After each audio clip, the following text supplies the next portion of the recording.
And then that's sort of a giveaway. All right. Well, welcome. I expect that we're going to have more people wandering in because, hey, we're real estate agents. But we're here. You guys definitely have to eat more pizza. Did everybody get the link for the download for the handout, right? I think we've emailed it to you. Put QR codes, more QR codes, all right, up at the front. I just want to make sure because I'm not going to stop as we go along, probably not. All right. One of the things that I wanted to mention, because we're going to talk about putting together a business plan for 2024, a successful business plan for 2024. And one of the questions I get asked a lot about is what's happening with the the lawsuits. Have you heard about that? The lawsuits, anyone? And so I just thought I would mention a couple of things because some people are telling me, well, I can't really plan for 2024 because I don't even know. I'm a buyer's agent. I don't even know if I'm going to have a job in 2024. Right. I heard that they were rounding all the buyer's agents up and shipping them overseas to work in factories and build iPhones. And I don't know, something like that. Right. So just a couple of comments about this. Most of this, of course, is from the California Association of Realtors quick guide in case you want to read it yourself. If you're not up on this, there was a lawsuit in real estate saying that real estate agents are being paid too much of a commission.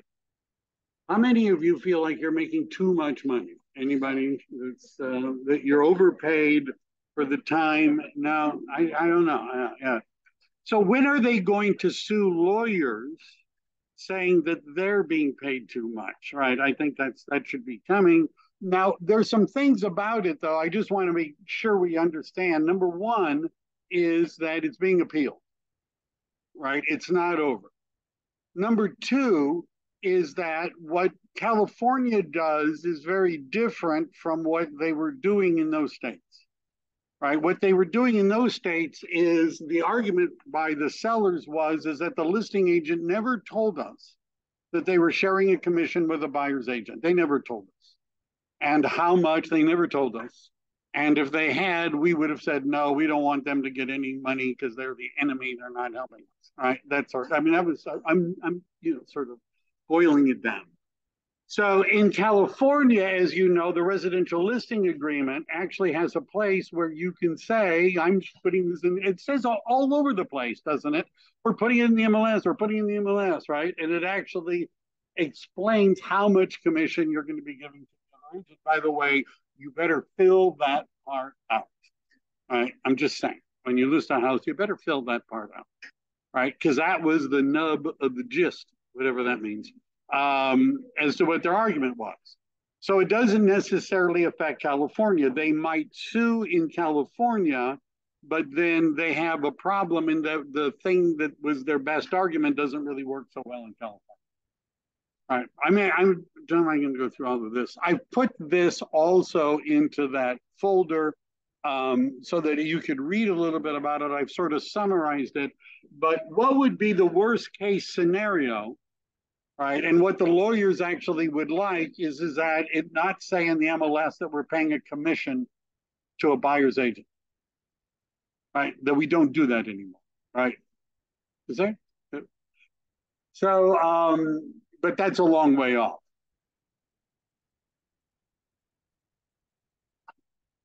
Could our friend in the back go outside to make the call?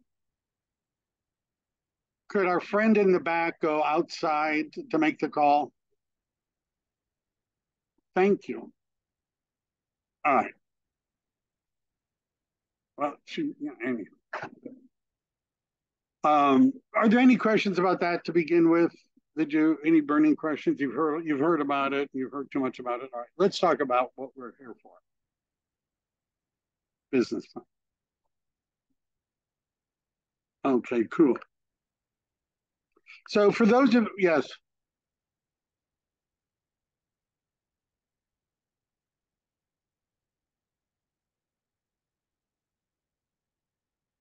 The what? The what scenario? The extreme scenario would be that it goes to the Supreme Court eventually, and that they rule that having the listing agent pay the buyer's agent a commission in the MLS is somehow illegal after like 100 years of it, right? But somehow it's become illegal, right? And violates antitrust laws, and you can't do it. So what that, however, does everybody realize that right now a seller does not have to pay a commission to a buyer's agent? It's not required, right? You can put zero in the MLS. You can put in $1 into the MLS, right? So sellers are choosing to pay a buyer's agent now. Why are they choosing to pay a buyer's agent? Because they think it's going to help them sell their house, right? Now, even if the MLS said we can't do it that way, and you had an agreement with a buyer that said you get 2.5% or something like that, there's already a place in the RPA, the purchase agreement, where you can check a box and say, I have a buyer representation agreement, and you need to pay me as a seller X amount to make up the difference from what the buyer is paying. The other thing is that if the buyer's agent wants 2.5%, the seller could give the buyer a 2.5% credit in escrow, and then the buyer could pay the agent 2.5%. Right, and it mathematically works out the same for the seller as putting it in the MLS for 2.5%. Now we've done exactly the same thing we've been doing without it actually being in the MLS. The reason that the CAR is worried, and our friends here, is that if they win a lawsuit against NAR, that could affect CAR. It hasn't yet. And it could affect the Silvar, SCORE, and the other association of realtors. And many of the associations are connected to the MLS, which is why it would affect the MLS. However, if we split off the MLS from the Association of Realtors, then we could do what we wanted to. You understand? Now we wouldn't have to follow a judgment against NAR. All right. But is that good? That's any. For those of you who I haven't met before, my name is Michael Devlin. I don't know, what am I? I have what's called a mega team at eXp Realty. I have about 110 salespeople on my team, scattered throughout the state of California. I was a productivity coach at KW and a trainer for 7 years. I was the vice president of one of the largest Century 21 groups for, let's just say, a long time. Right? I don't want to say the number, right? Because people say, my mother was that. Well, never mind. And I'm a trainer and a coach at eXp Realty, and I've watched real estate agents for decades plan and not plan, start and not start, succeed and fail. And I kind of believe that many of the things that agents are taught in business planning do not work, not effective, and I wanted to talk about that. So, oops, there we go. Real estate agents move through an evolution, let's say, of stages. Now, not everybody gets to the top, but we all start out as a foundation beginning agent, right? At some point, everyone was a new agent, right? You understand? There was a day that was everyone's first day. So the foundation is actually like building a foundation of a house. One of the most important components, sometimes one of the most expensive components, and yet it's something you don't see once the house is built. So if somebody says, well, I know a guy and he's a really great agent and he's doing all this business, well, where is it coming from? Well, it's all repeat and referral. We need to back up, right? Because that's what they're doing now, but that's not how they started. Right? You understand? What I want to hear is how did you get your first? How did you get your second one? Not how you did 150, right? Because by that time you were in momentum. Does everybody understand this is like pushing a railroad car on a track? At the very beginning, it takes a lot of push, right? The ratio of push to movement is very, very high. As it starts to move, the ratio of push to movement goes down. Less push, more movement. Understand? And then you hit a spot where you can sit on it and ride it, right? Because you have momentum, right? But we need to get to that point. Notice the second stage is a pipeline. Whether you like it or not, your business is your database. I knew a guy back in the Century 21 days, 10 years in a row, he was the number one agent at KW, doing over $1 million in commission. Century 21, over $1 million in commissions every year. And after 10 years, he sold his real estate practice. Sold it to somebody for a six-figure amount. What did he sell? His open house signs, his sign writers, his outdated laptop, you know. He sold his database. How many of you have ever had a doctor, a dentist, right? And you show up one day and it's a different dentist, right? And you're like, who are you? And he's like, well, I bought the practice. So when they bought the practice, what did they buy? They bought you, right? Isn't that what they bought? Right? They bought the clients, they bought the database. How much could you sell the database that you have now for? Think about that, right? What is your database worth, right? What would somebody pay to own it? Yeah, that's a sad thought, isn't it? Right? And if you're thinking, well, nobody would, first of all, if you're thinking, what's a database? I haven't got one. You know? So the pipeline, which is the database, becomes after we understand the fundamentals, the thing we need to concentrate on, right? It's all about talking to people, momentum, and then leverage. I have over 110 agents on my team, and I have free time. Right? I have a lot of free time. And the way I can get to having that large of a team and having free time is I've got people doing all the work for me. I'm afraid that they're going to figure out that they can make an avatar that talks like me and they'll just cut me out one day, right? They'll just send the avatar out. And then eventually you get to the point where you're cooking, right? And you're getting repeat and referral business. All right. Why do agents fail? Did you know that most real estate agents don't do very well? Is that a shock? Right? You've heard of the 80-20 rule. That would say that 20% of the agents make 80% of the money. It's closer to 90-10. Right? The California Association of Realtors occasionally was surveying agents and saying, and figuring out how many agents made what percentage of the money. And it was close to 90. 10% of the agents were making 90% of the money. Right? Depending on the market, that could change. Let's just do 80-20 because I like it. Right. So 20% of the agents are doing 80% of the business, which means 80% of the agents are splitting 20% of the business. Right. Which group are you in? And this is why a lot of agents don't make very much money. And what makes one agent successful and others not? I get asked all the time, what does it take to be successful in real estate? Right? Can I be successful in real estate? So this is a list of things that have occurred to me from doing this for a while. Many people that get into real estate have no idea what they're getting into. They've been watching HD TV, they're like, well, I like looking at houses. I like the Pinterest boards about decorating homes, right? And I'm like, be a stager. Go do that. So the unconscious incompetent is somebody who doesn't know what they don't know, right? You've all heard this, right? And then they become consciously incompetent.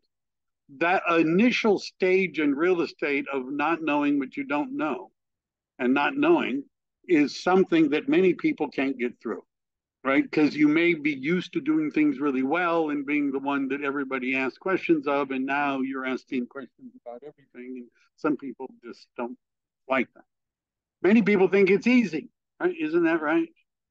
It's simple, but it's not easy, right? Those are different concepts. And the big one I've noticed is people do not understand it's a sales job. If you didn't sell real estate, what would you sell instead? And many people react to that with, what do you mean? I wouldn't, I don't want to be in sales. I've had agents tell me that. I wouldn't do any, I don't want to be in sales. Well, what do you, so if real estate is a sales job, what it means is that you're paid for talking to people, and the more people you talk to, the more you get paid. If you only talk to some people, you only get paid some. But if you talk to a lot of people, you can get paid a lot. That's what it means to have a sales job. You have to be willing to talk to people. People concentrate on technical areas. I've had people say, I don't want to talk to people until I've learned everything about contracts and all the disclosures, and I know how escrow works, and I can do a net sheet. And I'm like, you're going to be my age before you sell a house. This is crazy, crazy. You don't want to wait that long. Because there's two parts to the business. One part is the talking to people part, and the other part is knowing what you're doing once you got a client. All right. And there are some people that are very good at one and not so good at the other. And if you had to pick between the two, be good at the talking to people part. Don't commit.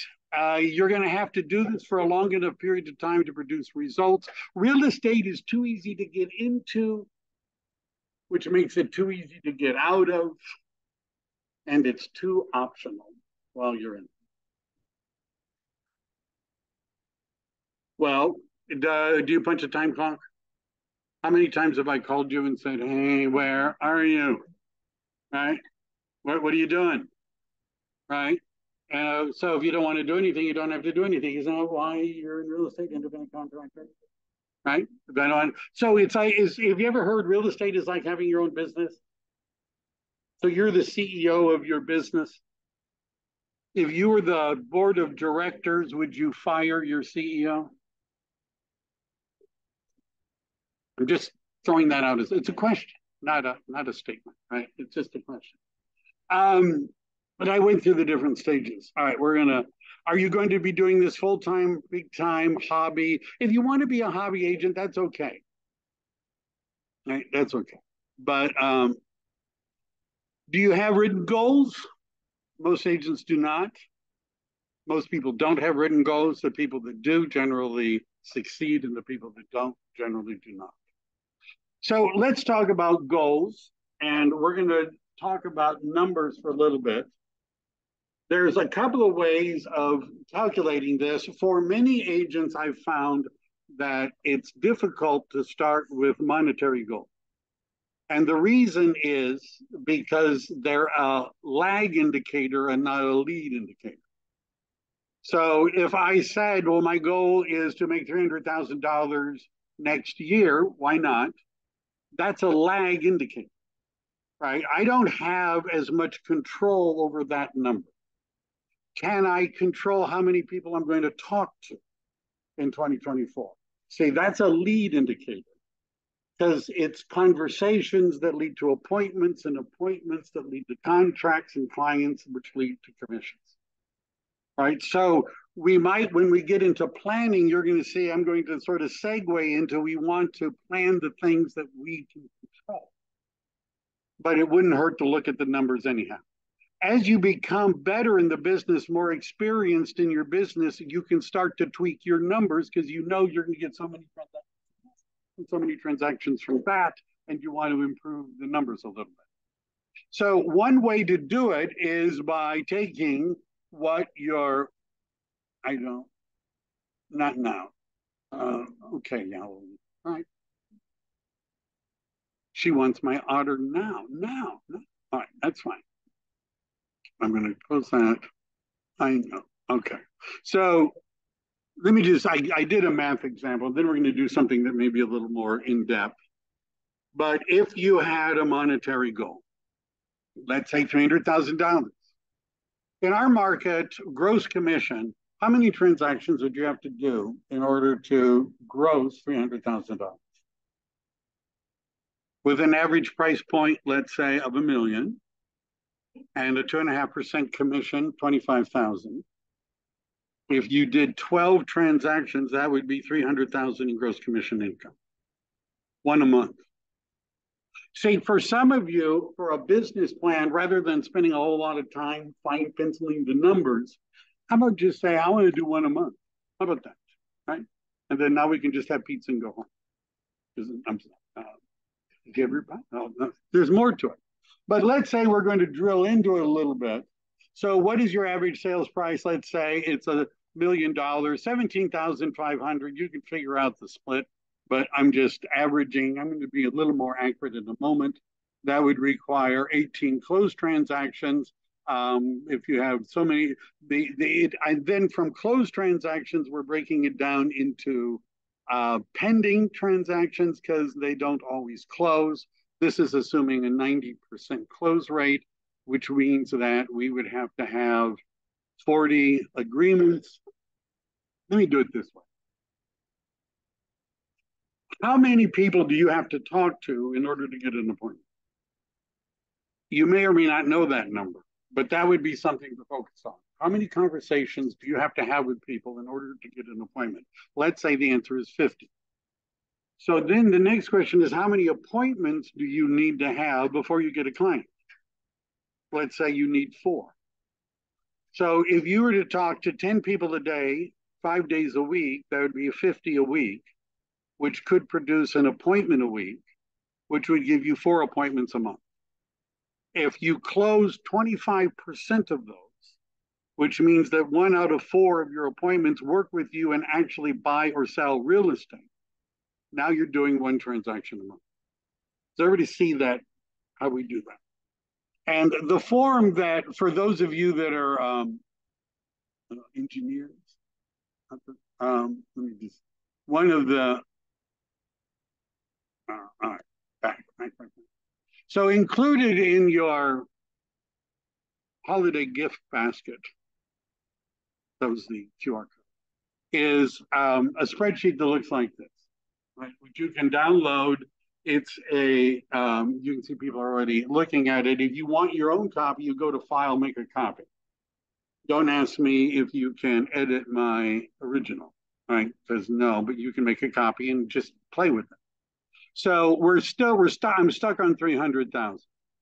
So if you were going to put in, you can put in any number you wanted to, and everything's going to auto-calculate, right? But going through this spreadsheet will be useful. Does your company have a dollar cap? So if you're at EXP, the most it would be is 16,000. Keller Williams has a cap, varies by market center because it's based on expenses. There may be other companies that do this. I don't know. I only know those 2. So what a cap means is that at EXP, once they receive $16,000 in company dollars, the agent's at 100% for the rest of the year. Keller Williams, it varies, right, depending upon which office. If your office doesn't talk about things like that, then you would just eliminate cap and put in 0. And that means that you pay forever, right? Forever. Never, ever stops, right? Now, what percentage of your business is listings and which is buyers? Listings are better. Ever heard of the lawsuits? What kind of agent is going to be making more money if they get rid of buyer's agents? Who will the buyers talk to then? If they don't have their own agent, they're going to talk to the listing agent. Yeah. It's better to be a listing agent. Does everybody understand that? How many buyers can you effectively work with at any one time? 3, 5 is tough, right? I mean, 5 years, that'll really wear you out. I've had 15 listings. It didn't seem that hard because I had other agents doing the open houses and agents driving around and picking up stuff, right? You understand? I mean, you can have 20, 50 listings. It wouldn't kill you, but you can't really work with 5 buyers. So I've had agents that I was coaching who said, we don't want to make more money. That's really not our issue. We're happy at what we're making. We just want, right now, though, 60% of our business is buyers and 40% is sellers. And we'd like to switch that because they wanted the time. Right? You understand? You get other people to do the open houses and you go away for the weekend. Yeah? How's that sound? When I talk to agents that are thinking of joining EXP, because my team has a decent volume, and I would say, well, my team's volume is greater than yours, and they would say, yeah, I get to keep more of it than you do, and I'd say, yeah, but I don't show homes on the weekend. And they're like, oh yeah, yeah, there's that. I don't have to do that. But let's say, as a general, what should your focus be? How about 60% listings and 40% volume? How about that? And if you're saying, well, I want to, so you can change them. So that would mean 180,000 of the 300,000 would come from listings, 120 would come from buyers. Average price 1 million. Again, this is all something you can change. Average sales price. Now, I kept it the same. You may find, if you have data, that your listings are at a different price range than your buyers. If you just look at it. Right? Sometimes we're listing less expensive homes, but selling more expensive homes. Sometimes it's the other way around. My spreadsheet would handle different price points, right? Take a stab at it. Commission 2.5%. If you're saying, well, I give half of the money back to the buyer, then put in 1.25. Right? You can change that.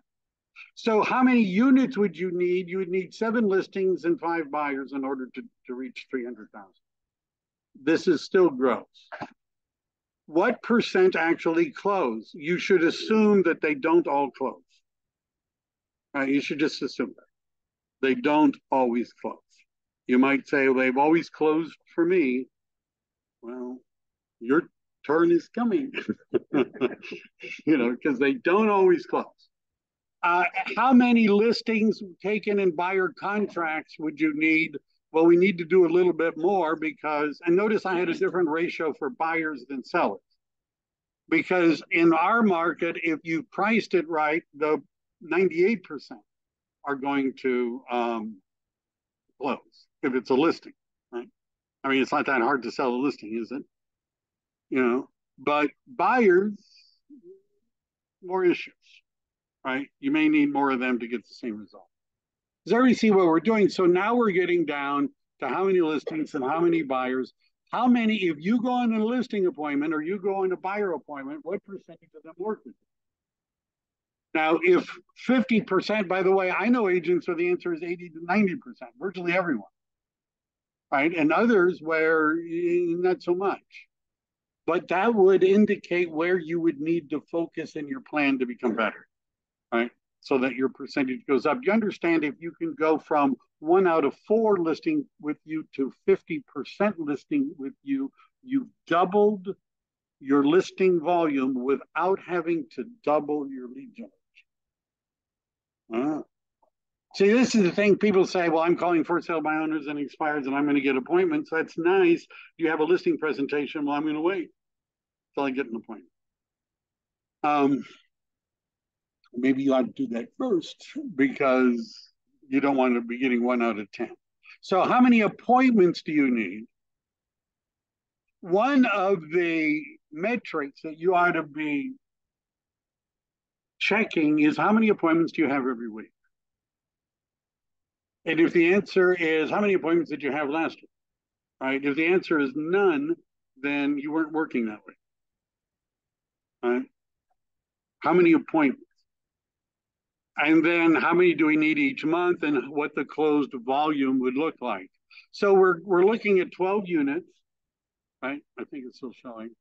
Total volume is 12 million. If we do $1 million price point, average commission is 300,000. There's the cap, which you would get rid of or change if yours is different. So your income before expenses is 284. Total operating expenses and income. That's interesting. Yeah. Interesting. All right. Does that idea make sense? And it's just occurred to me. This is just the way my life I'm going to,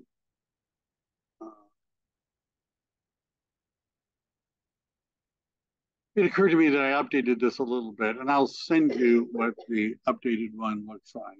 But I think we're going to.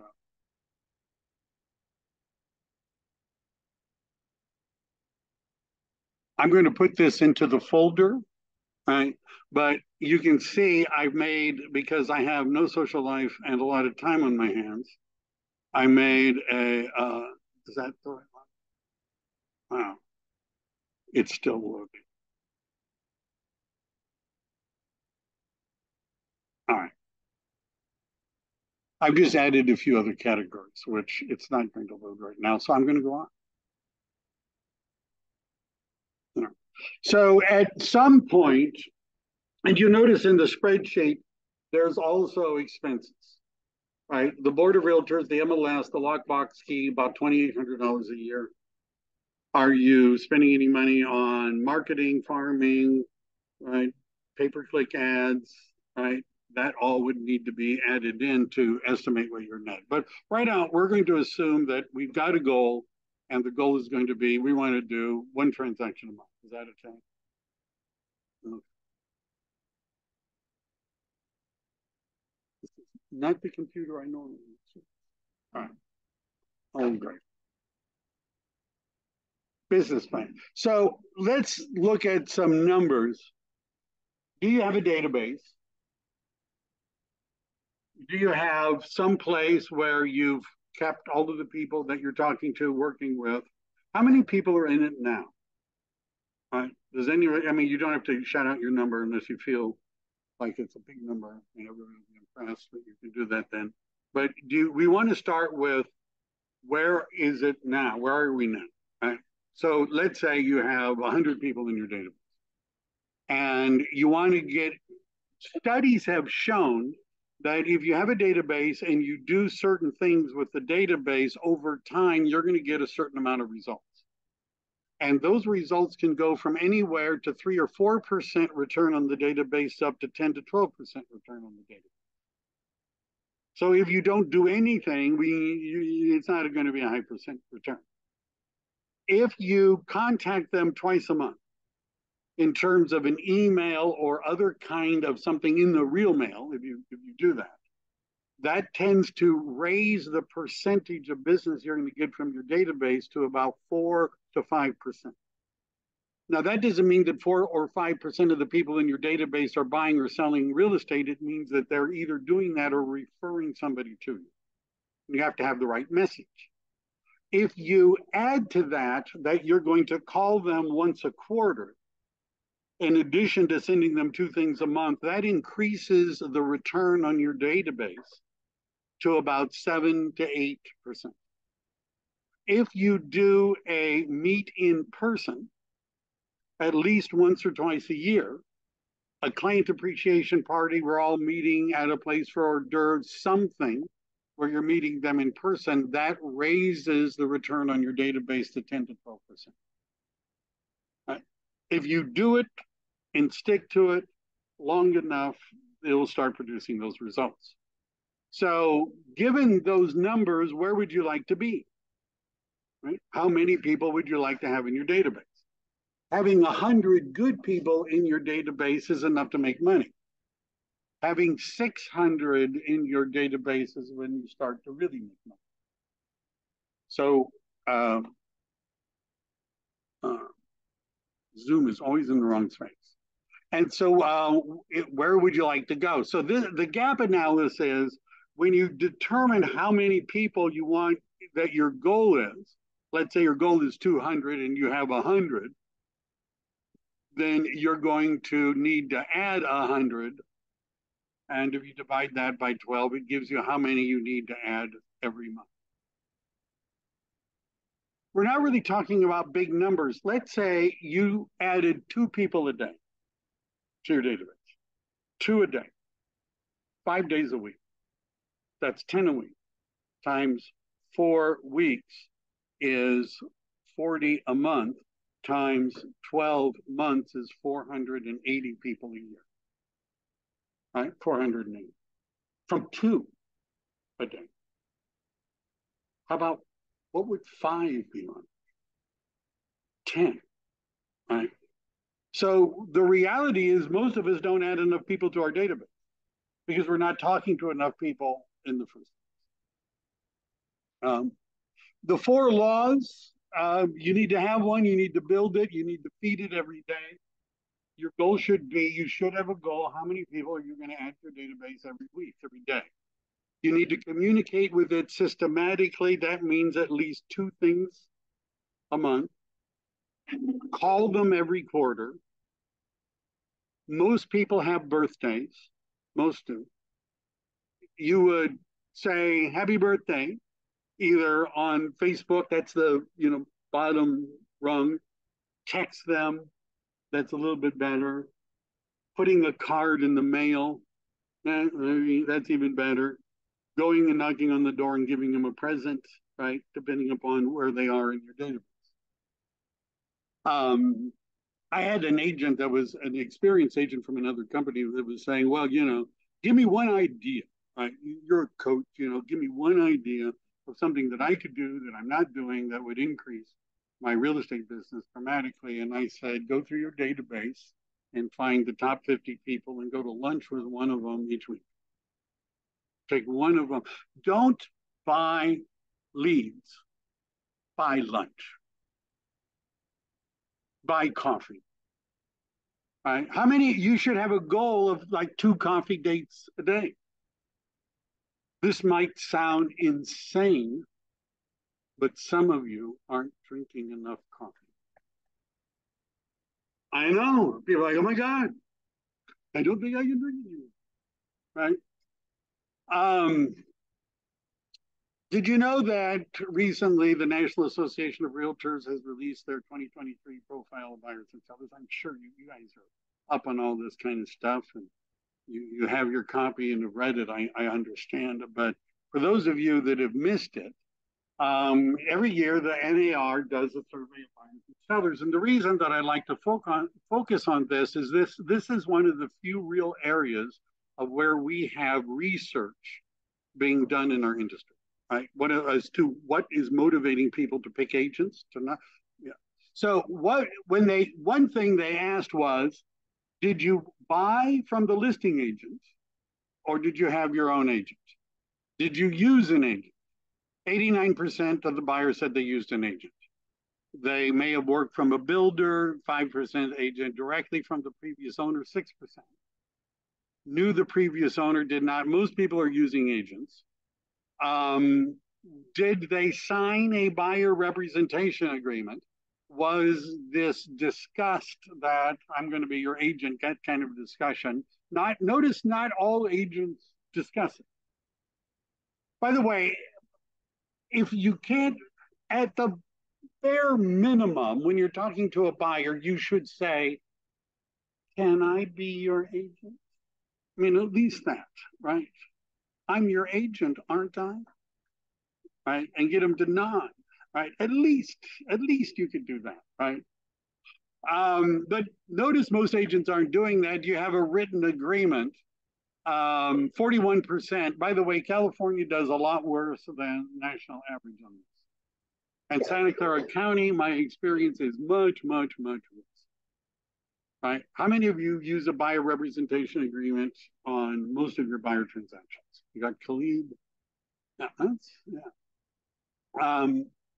You ought to, one of the things that is being expressed that you ought to do by the lawyers is you ought to have conversations with people about buying a house, about how the whole process works.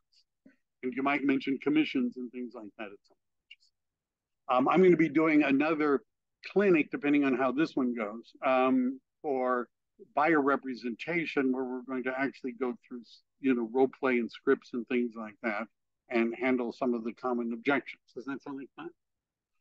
How was a real estate agent compensated? Most of the time they were paid by seller, but notice there were some others. Percent of the sales price.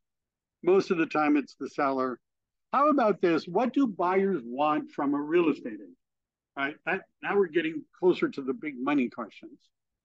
And the biggest one is they want them to find the right home to purchase. So I would be crafting my message to buyers first with that. Of course, they all have Zillow, don't they? And Redfin, isn't that right? So why do they need us? Can you use a motivated buyer to get a listing? If you said to a buyer, well, um, one of the things that I do that is different from most real estate agents is I'm not going to just show you the properties that are in the MLS. I mean, you've heard of Zillow, right? I'm going to work to find off-market properties for you. And what I'm going to do is I'm going to identify where the people are that have homes like you want to buy in the price range that you want to spend. And I'm going to contact those people and see if I can get them to sell their home to you. By the way, does that sound like a valuable thing for a buyer's agent to do? Right? Because now we're talking about them getting an off market property without having to compete with other people. That's a big thing that you could do as an agent. And can you get listings? If you really have a buyer, you can call people in the neighborhood and say, look, I have a buyer. Right? And some people might be interested in selling off market. Negotiate the terms of the sale all the way around. You can see but most of these are obvious. Benefits, most people like the fact that they got a understanding of the process. So that would mean, how about this, having an appointment and going through the process, even if it's a Zoom meeting with your favorite loan agent, right? With Jody, right? So that they can ask loan questions, go through the process. That seems to be something that buyers want. Now, here is the money shot for these slides. How did you find your agent? Right? That seems like an interesting thing. Referred by or is a friend, neighbor, or relative, 43%.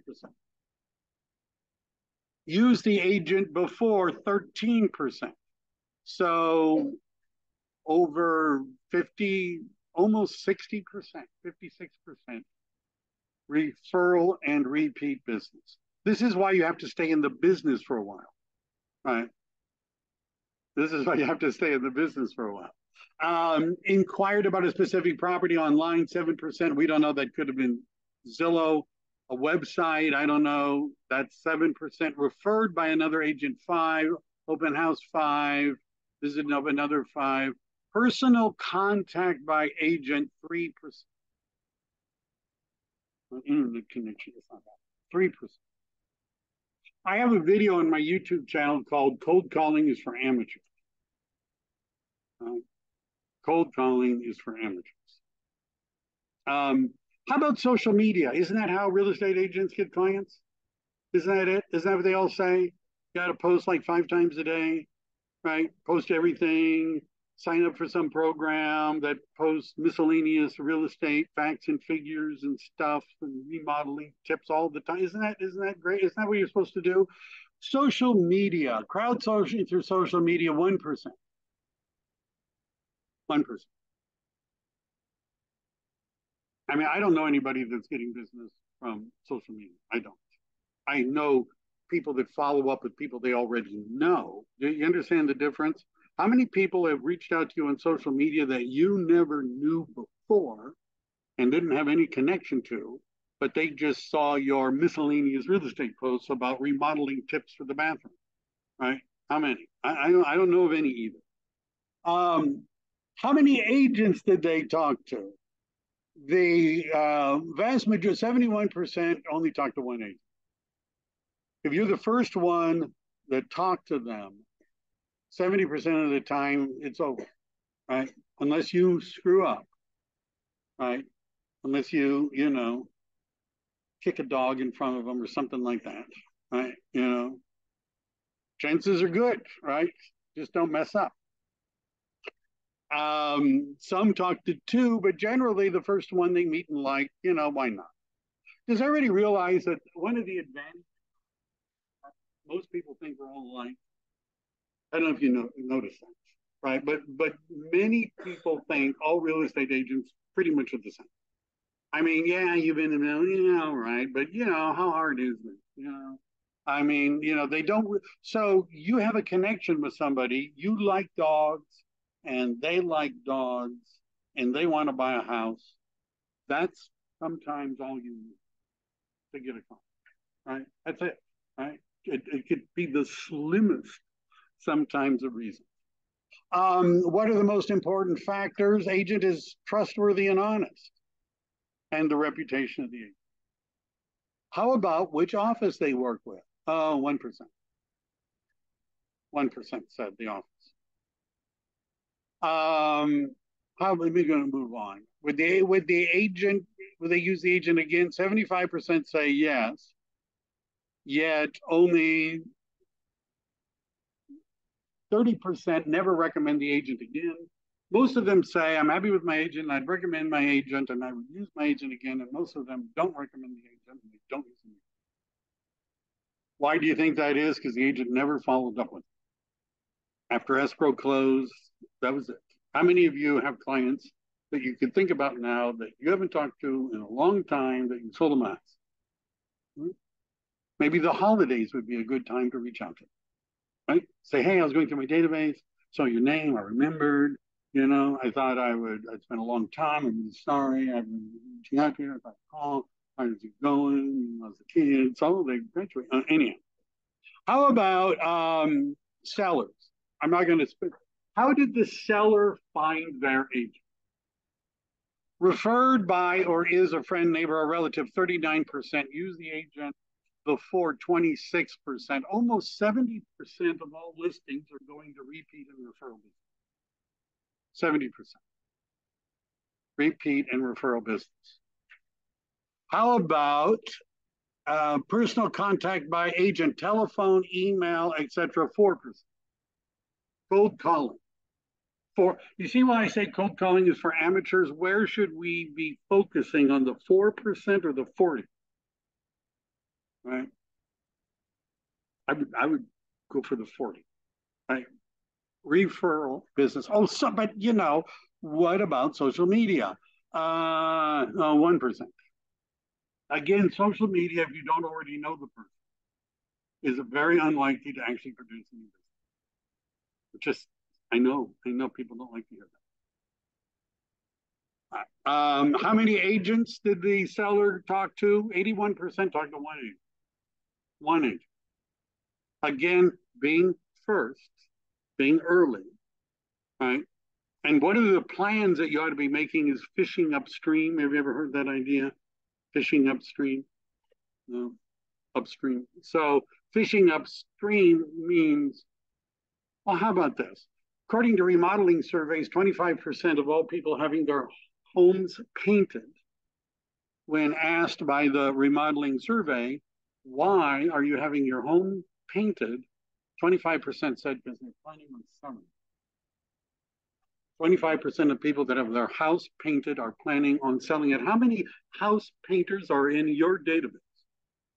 How many house painters do you talk to?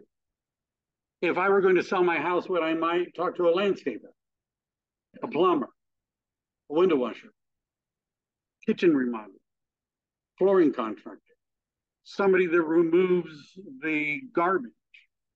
How many of those people are in your database and that you're networking with?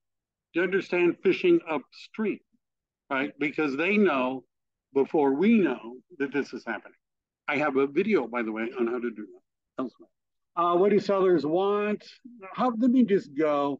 Most important factor in choosing a real estate agent: reputation, honest and trustworthy. Boy, they bank on that. They just seem to pick. Right? Knowledge of the neighborhood, 11%. Yeah. Caring personality, good listener. You mean I'm not supposed to just talk all the time when I'm on the listing appointment? I don't know. Association with a particular firm, 4%. Down to other. And I'm just going to. So the point is, we ought to consider where people are finding their agents and maybe focus our business plan on reaching them. The other thing that I like to add to the what is my business plan discussion is to determine what kind of real estate agent you are. What kind of real estate agent are you? And this is called the four archetypes of real estate agents. And I usually begin with, how about this? Something you may have heard of before called a DISC personality assessment. How many of you have heard of a DISC personality assessment? All right. So you'll notice there's a quadrant. By the way, I'm not talking about clients.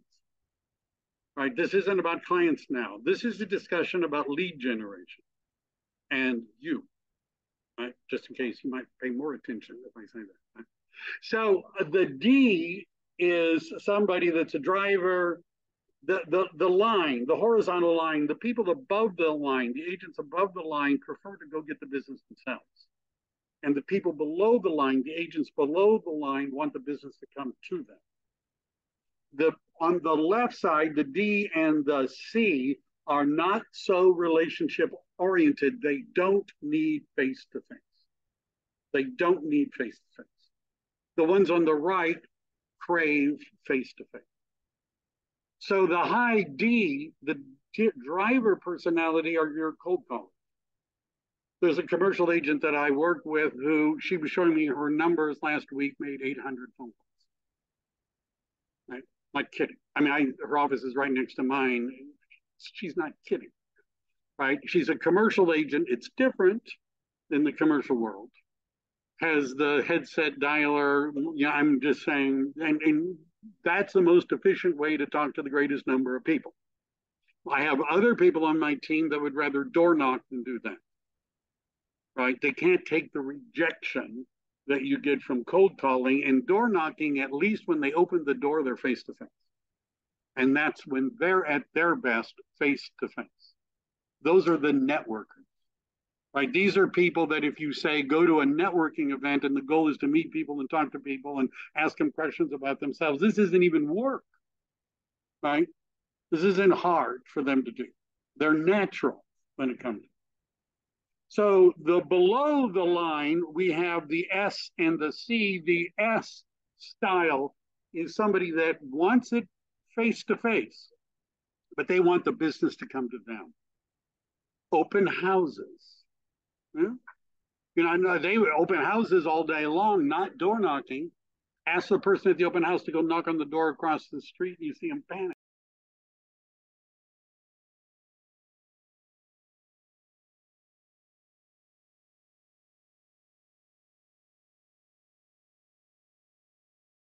Involves a booth, they're good at. Smile, friendly, genuinely, right? But a little more reserved. And the C's are the analytical styles, the engineers.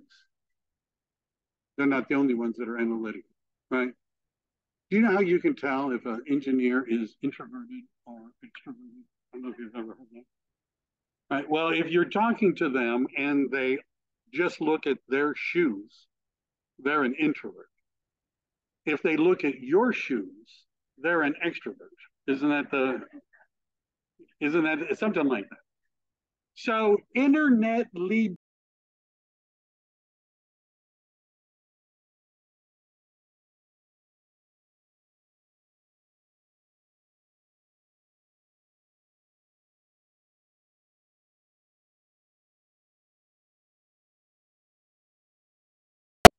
the flow of how all this is going to work.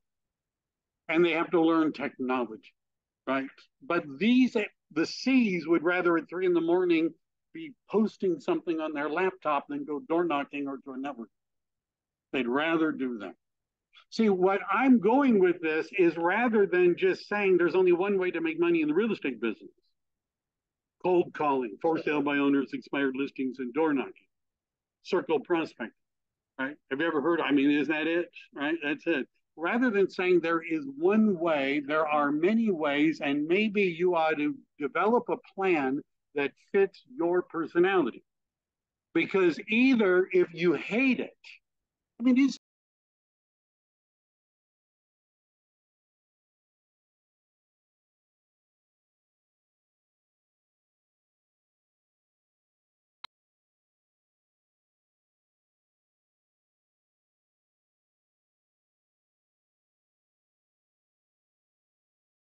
State agents make money.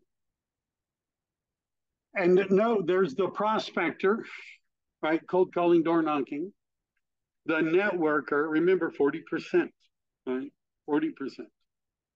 The marketer in this case is somebody that is looking for organic search. They have a niche website on investing in multifamily homes in Silicon Valley, right? And they're getting organic search results because they're posting interesting, unique stuff about it.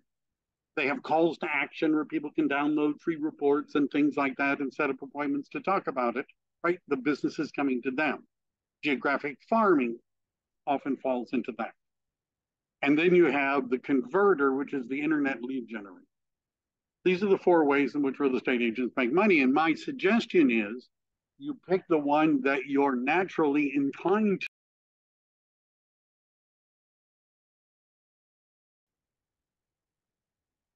How many different lead generation systems should an agent have? Oh, wow. Many that are as effective. Yeah.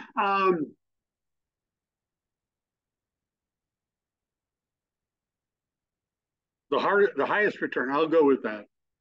One of the companies that I worked for was very analytical, and they had a group of agents that were doing more than $1 million in commissions, and they were very good at analyzing what, because they knew everything about them.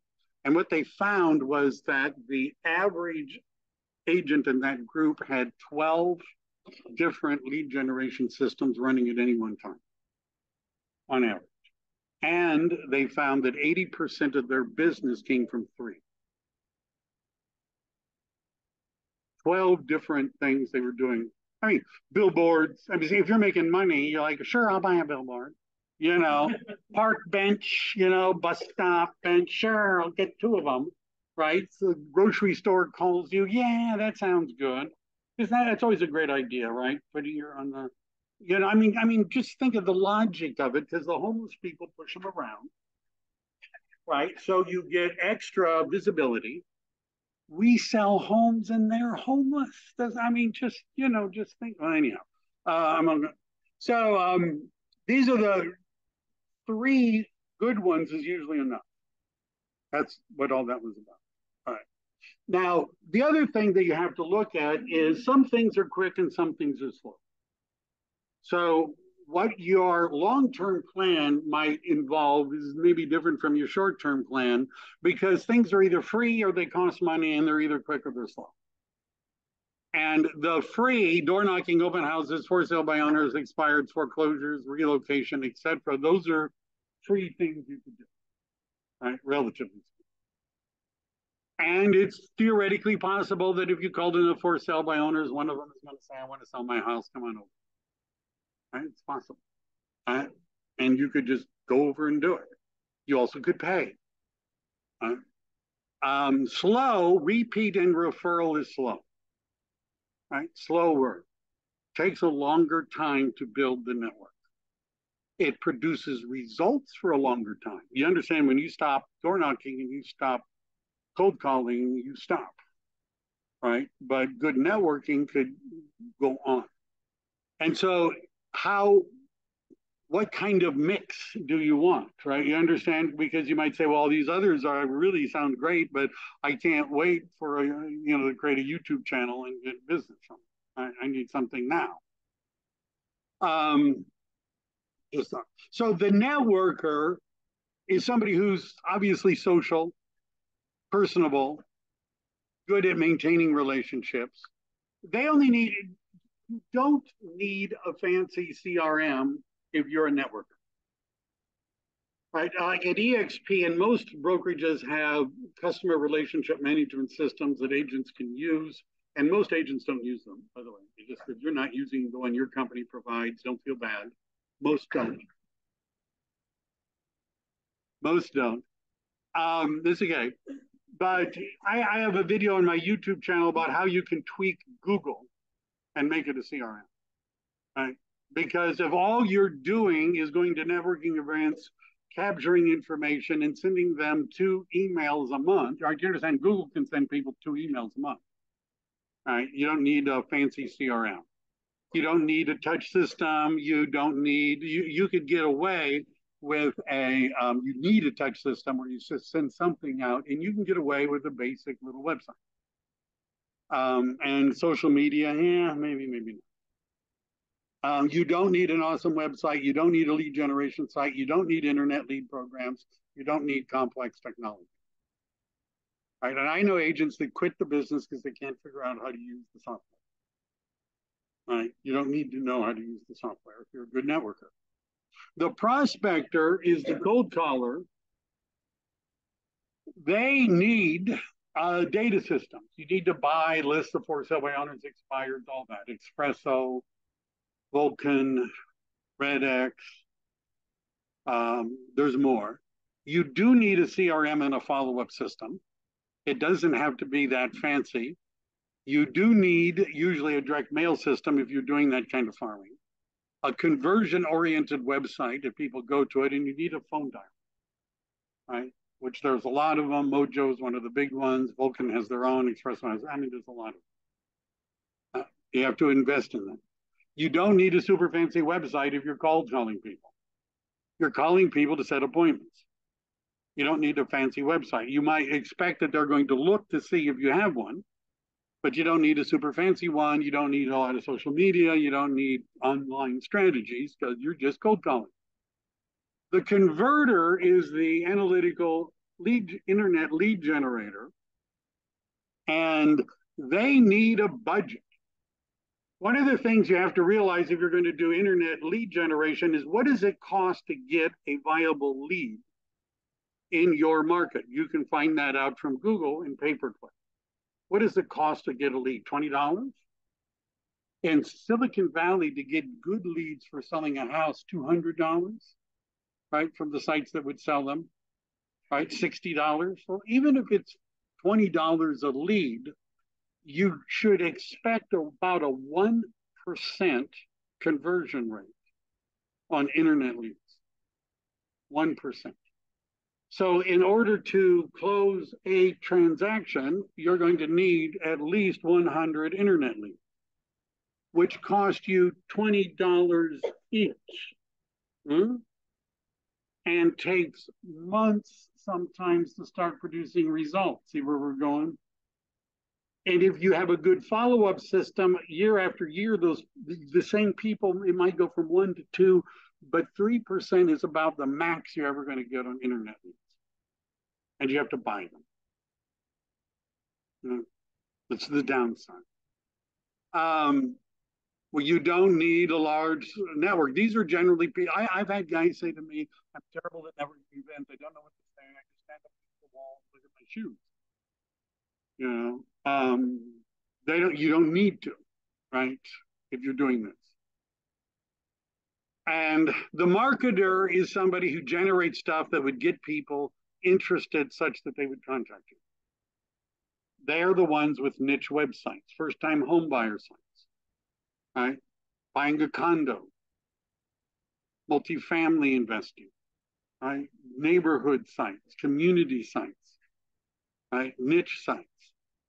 They use a CRM. They need content. You know that Google can tell if it's artificially generated. Did you know that? Of course they can, right? So yes, ChatGPT can write content for you, and Google knows that it was ChatGPT. Just saying, right? This is what makes it a little more challenging. You need content, lead capture tools, and a social media presence. So you don't need generic websites. You don't need generic tools. You don't need an ad budget because you're posting things that people are searching for, and they find your posts and they go to your website and then they download the call to action and then they go into the database and then you follow up with them and eventually get the client. Don't need all the other stuff. So time. Do you have time for an effective lead generation program? So how many of you are full-time agents, full-time real estate agents? So that would be 40 hours a week, right? At least, right? Would it be safe to say that if you don't have a lot of business, you ought to spend 80% of your time getting more business. Right? Would that seem right? If you don't have any escrows, well, 80% of your time ought to be spent on escrows. How many of you have heard of the 80-20 rule? Right? It's called Pareto's principle. He was an Italian economist who noticed that 20% of the people in Italy had 80% of the wealth. He also noticed that in his garden, 20% of his pea pods produced 80% of his peas. And he started looking for the ratio, the 80-20 ratio. And it's a rule of thumb. But do you know what's wrong with what the problem with the 80-20 ratio is? It's only relevant 80% of the time. 20% of the time. Oh, never mind. It's so of all the things real estate agents do, 20% of the things that you could do, should do, ought to do produce 80% of your money. And 80% of the things that you do produce 20% of your money.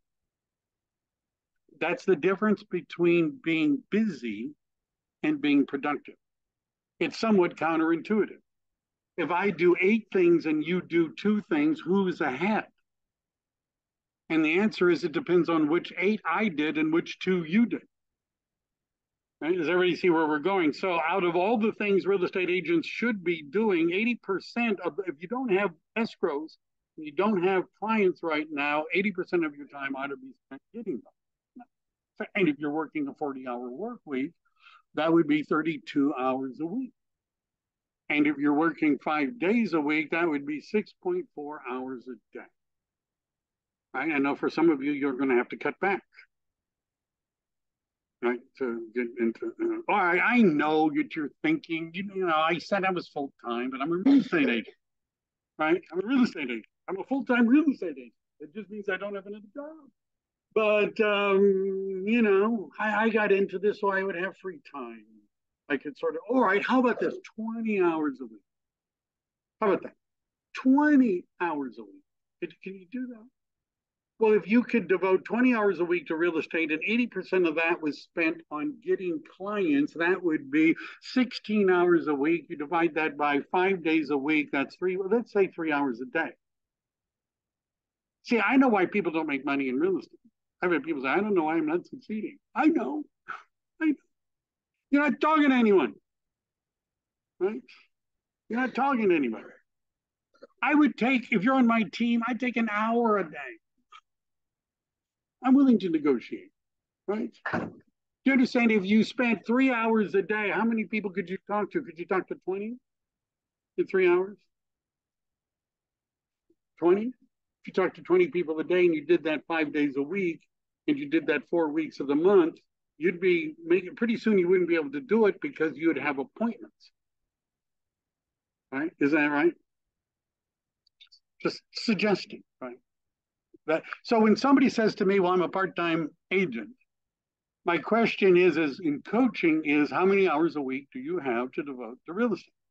They say 10, let's say, right? I keep cutting the number, right? They say 10.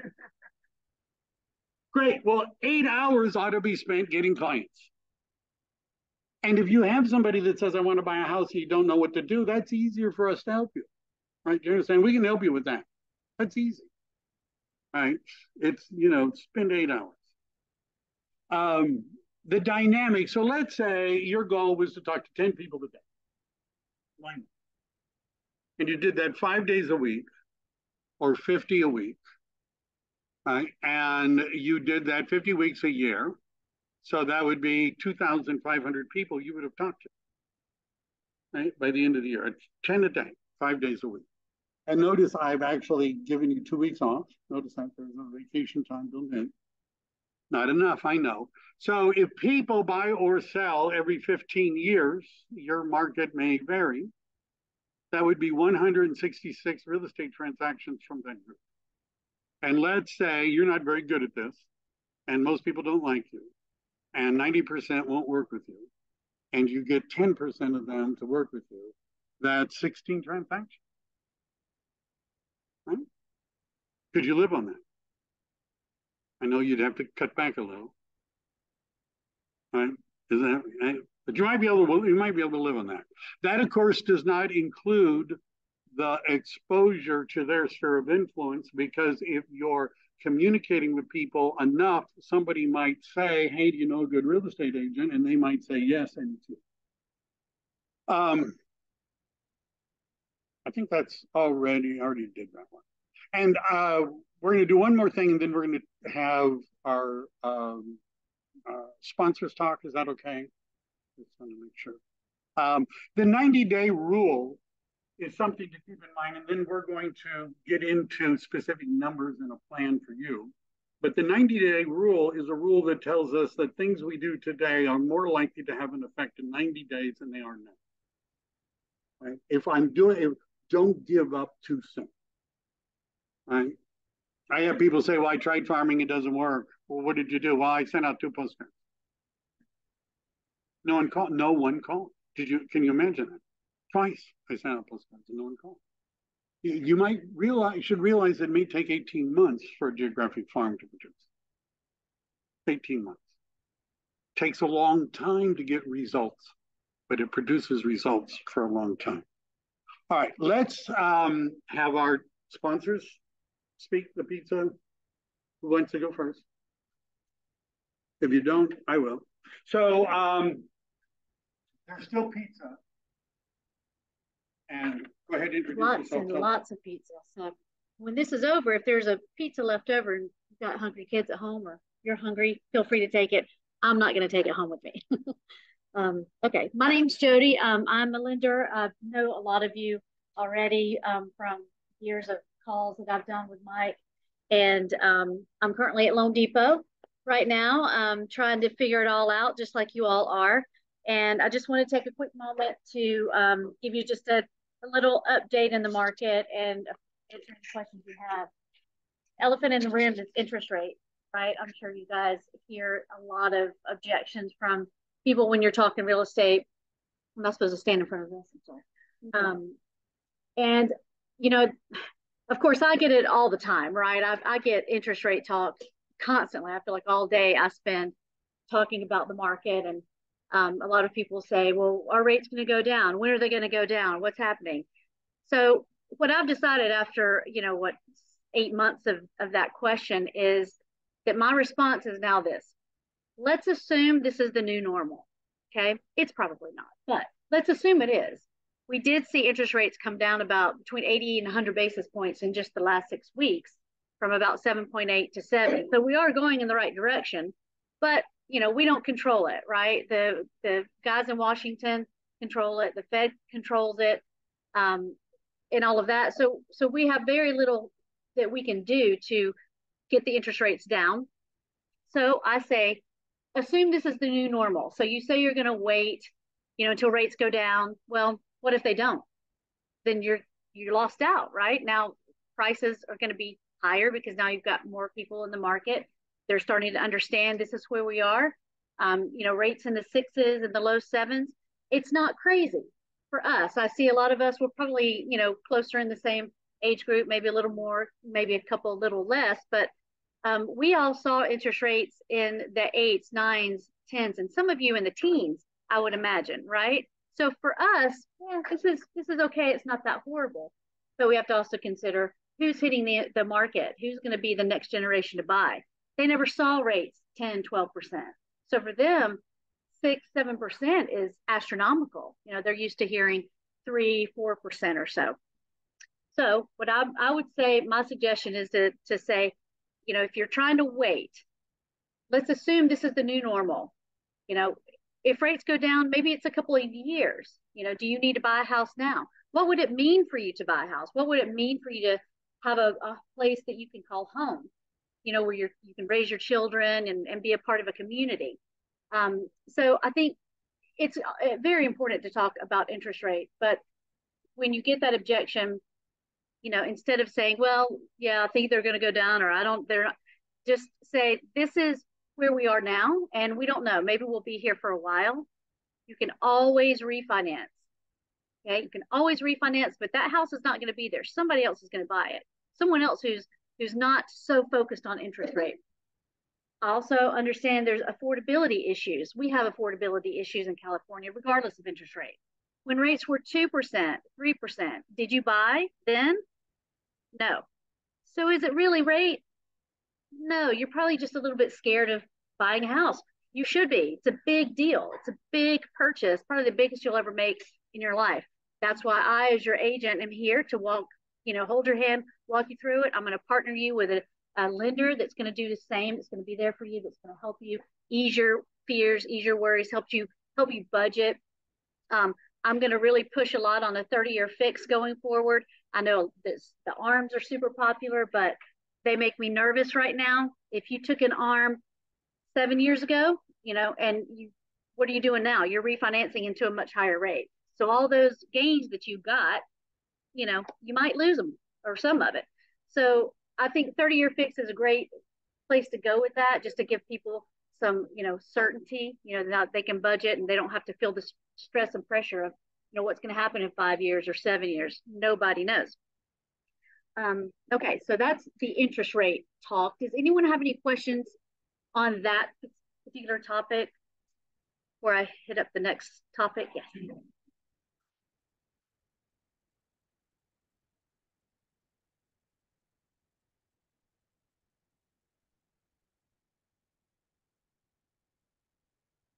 Sure, great question. And yes, there are definitely ways to do that. Have you all heard of temporary buy downs? Okay, so I'll just quickly say what they are. I know just for you guys that maybe haven't. A temporary buy down is where at closing, and typically the seller, and I hate to say agent, but your buyer might ask you to do it. It has nothing to do with me, but hope not. But typically, the seller is going to put some money into an escrow account. They're not going to physically do it. Title will handle it. Will handle it into an escrow account, and there's a dollar amount. I can run those numbers for you each time you have somebody that you want to talk to about this. Put some escrow money over into an escrow account, and let's say they start out at 7% interest rate for the first year. This I'm referencing a 2/1 buy down right now. The 2 is for 2 years. They're going to have a below market rate of 2% lower than what we actually lock at. So if we lock at 7 for the first 12 months, they're going to pay 5%. Now that's phenomenal, right? Especially first-time home buyers easing into the process, right? Easing into a mortgage payment, taxes, insurance. Taxes, insurance always go up, things like that. What we hope is wages go up, 5, 6, 7% or so a year. And that helps kind of bridge that gap of increased payment. The second year, they would go 1% lower than the note rate. All right. So you start at 7. First year, it's 5%. Second year, it's 6%. Third year, 7% for the rest of the life of the loan. The benefit to a temporary buy down is that if they refinance or sell before the 2 years is up, whatever money is left in that escrow account goes back to the buyer as a principal reduction on their loan. So it's not a buy down that just goes out there into the ether and they never see it again. Get your little tax deduction if you can do it, and that's it. It does come back to them. In the environment we're in right now, that's so popular because we're anticipating that in a couple of years, maybe a little sooner, I'm hoping 12 to 16 months or so, we'll be refinancing people that have purchased since spring of last year in these higher rate environments.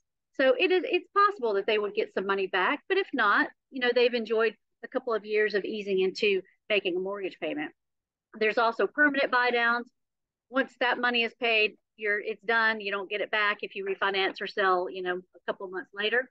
So that's a great way to do it. What does that answer your question? Yeah. Okay. Yes. Never, never. Negative amortization you will not find in any traditional mortgages with any traditional lenders. It's not allowed. So definitely not.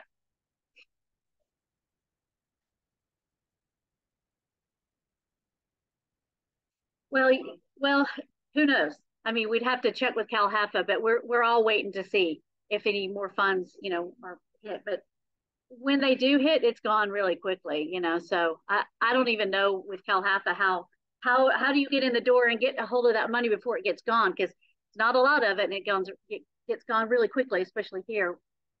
Do you have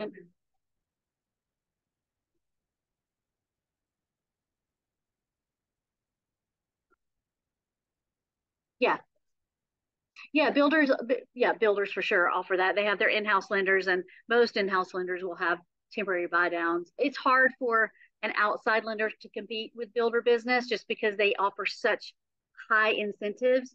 I usually, if I have someone that's buying new construction, I'll tell them that up front. This is probably not going to work, but let's look at it.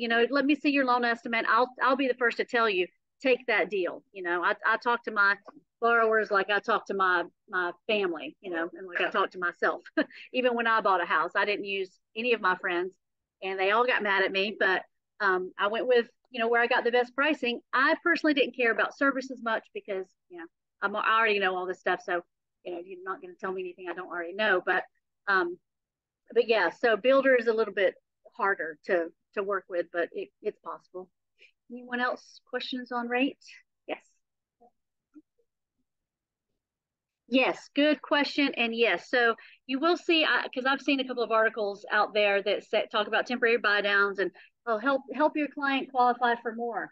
It doesn't work that way at all. So temporary buy downs, they qualify at the start rate. So they will qualify at 7. They just get the benefit at with the lower payment. Okay. All right. So next quick thing I want to mention is the loan amounts for Santa Clara County, Alameda, all our high cost areas here, are going up for Fannie Mae and Freddie Mac, FHA, VA next year. And I'm pretty excited about it because it's going to open up a bigger pool of buyers. It's a significant increase. Right now, in our world, we're basically jumbo here, right? Maybe a little bit of conforming high balance. Conforming high balance right now is 1,089,300. So anything over that is considered jumbo. Anything under that to about 750 is considered high balance. That's the sweet spot for us here. It's going up to 1,149,825 next year. So just say 1,150. That means that your buyer can buy a house with 1% down as long as their loan amount doesn't go over 1,049,825. So gone are the days of people thinking, oh, I can't buy it, it's not 10% down. 1% down. Now you still have to qualify. Okay, we're not just handing out random loans and not to set the market up for a crash or anything like that. You still have to qualify. We're concentrated on the ratios on those. We want to set people up for success. But that number is really amazing. I'm super excited about it. With agency loans, Fannie Mae, Freddie Mac, they typically don't require reserves. A lot of people have 401ks. We can use that for reserves. But if you go jumbo, you're looking at, especially in this market where credit is tightened, you're looking at 12, 18 months, 24 months in reserves after 20% down or even 30% down in some lenders have gone to. And that can, in a lot of cases, just pretty much kill the deal right there. FHA usually follows Fannie Mae loan limits. Yeah. So 1% down, as long as your loan amount doesn't go over the 1,149,825, then your borrower or my borrower, your client would be looking at minimum 1% down. Of course, they can put more down if they want, but minimum would be 1. They usually follow government, which usually follows Fannie Mae. It should be the same. Yeah, it should be. Yes. Yes, and actually VA is a little bit more generous with some of their offerings where they go even higher. Absolutely. PMI is always going to be private mortgage insurance. It's always going to be on a loan one way or another if you don't put 20% down. Now, keep in mind that you will hear a lender say, oh, I have 5% down with no MI. Not true. And I'll tell you how they do it. And I do. I have that. Same thing. I can give you a no MI loan. You think it's no MI, but what happens is you have a higher interest rate. Borrower will always pay for it. Lenders are not, they're not that generous, and I work for them. They're not that generous just to say, oh, don't worry about it. So they're going to have a higher interest rate. Pros and cons of that, mortgage insurance on conventional loans, not FHA, but on conventional, is very inexpensive right now. I quoted one yesterday, I think $1 million. Purchase price, $850 loan amount, and their mortgage insurance was $117 a month. They're 15% down. That's a lot better than me increasing their interest rate half a point, right? Because now you're stuck with half a point. If you get a higher rate. Once you have more equity in your property, you're still paying that 0.5% higher. That doesn't change. You can't change the interest rate. You're locked in. The mortgage insurance that the borrower pays, even though they don't want to, is cancelable. So once they hit 80% loan to value, then they can come back to the lender and say, hey, I think I have the value here. We'll get an appraisal in. They have to pay for it. And if the value's there, then we go to the mortgage insurance company and we say, we have value. Please, drop the MI. And then it's dropped. And then they don't have to refinance to get, their rates a little bit lower.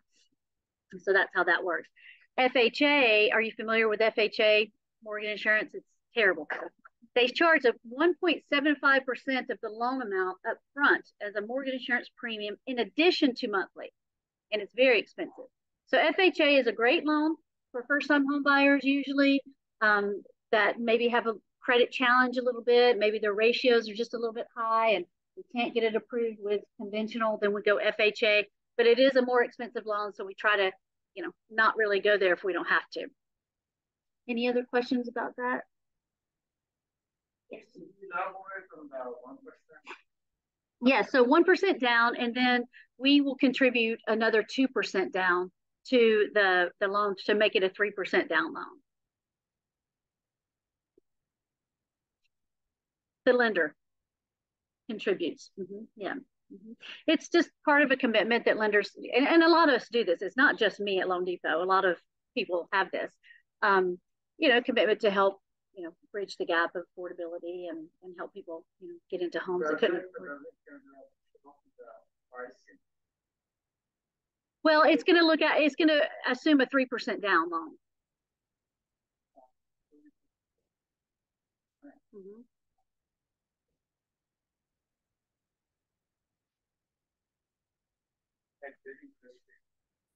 It's going to be priced as a 3% down loan as if they put 3% down.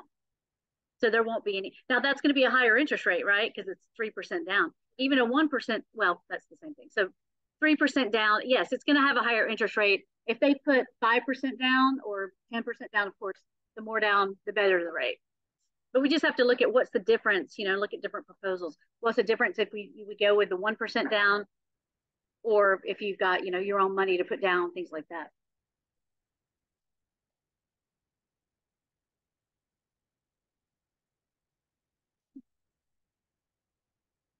The lender is.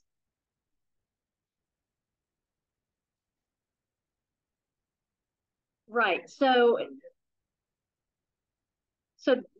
this particular program, not every lender has it, but a lot of lenders do have it.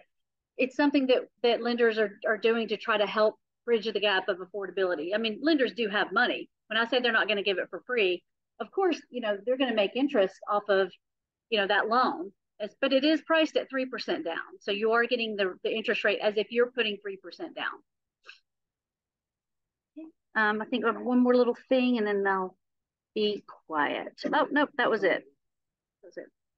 I don't have business cards on me today, but yeah, I think you've got it in there. I work all the time, evenings, weekends. Don't hesitate to call me. I've put a loan in at 10 o'clock on a Sunday night before.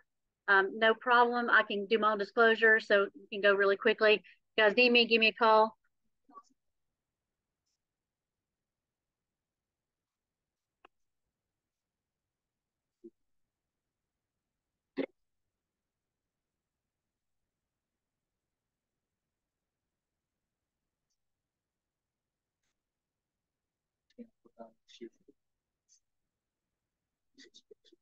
Sure, yeah. I mean, we can do some role playing if you want, and I'll pretend to be a buyer or something like that. But what I say is, there's a lot of noise out there, right? You can get a idea from Wells Fargo if they think rates are going to go down in 2024. You can Fannie Mae may say they will, but who knows? Nobody really knows.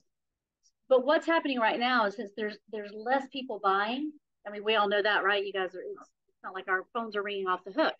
Then your buyer now has a better chance of getting a property at a lower price than they will if they wait, if rates go down. And then when there's more buyers, what does that do? Drives the price up. So they're going to pay it one way or the other. You're going to pay it an interest rate now, or you're going to pay it in sales price later. You could always refinance, but you can't buy that house for, less money, after the fact. So that's one little, blurb I use, if you will, to try to help them understand. Thank you all. If you have any questions or anything, I'll be here after, and feel free to grab me.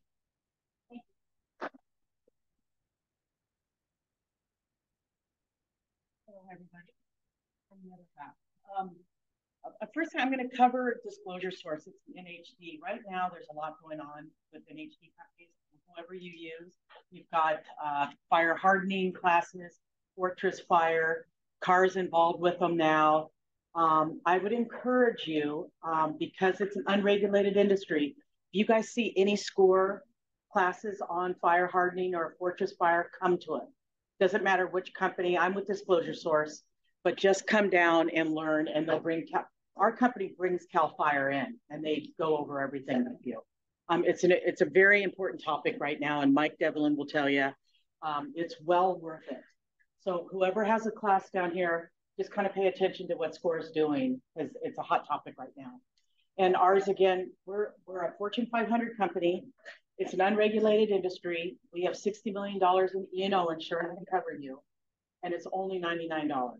So that's, other than that, we're all kind of the same.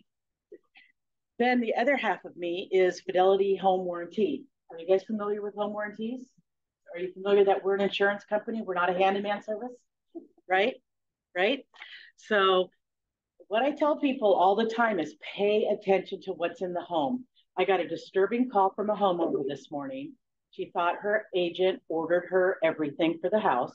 Her refrigerator went out, and she doesn't have coverage for the fridge, the washer, or the dryer, because they just ordered a cheaper brand. So you really don't want that to come back on you, because I don't want to talk bad about the agent as well, but I had to let her know she doesn't have the coverage. So it really benefits you to please know what's in the home, and to please know what you're ordering. And if you're confused about what you're ordering, call me. I'll tell you exactly what you need to do. It's an important thing, because I've got to work with your client for a solid year after you guys have collected your commission check. So, and I want to make sure I do a good job for them, because then you want to go back out and sell that house. Now, some of you use Crest if your broker is insured by Crest, and then the other one is the regular 12-month. This is 13-month. Also, your E&O insurance is covered by Crest. So I do have copies back there for everybody, a brochure. So it depends on what company you're in. I'm not sure what company you're all in, but I have both out there, and I've got calendars. So again, try not to, when you tell them that you bought them one of these, you say you get some things, but not everything. Because then they get this expectation that they're going to get rid of that old $700 fridge, and they're going to get a really brand new Frigidaire that's going to be, $3,000. And then they're disappointed when we tell them we'd replace that for life.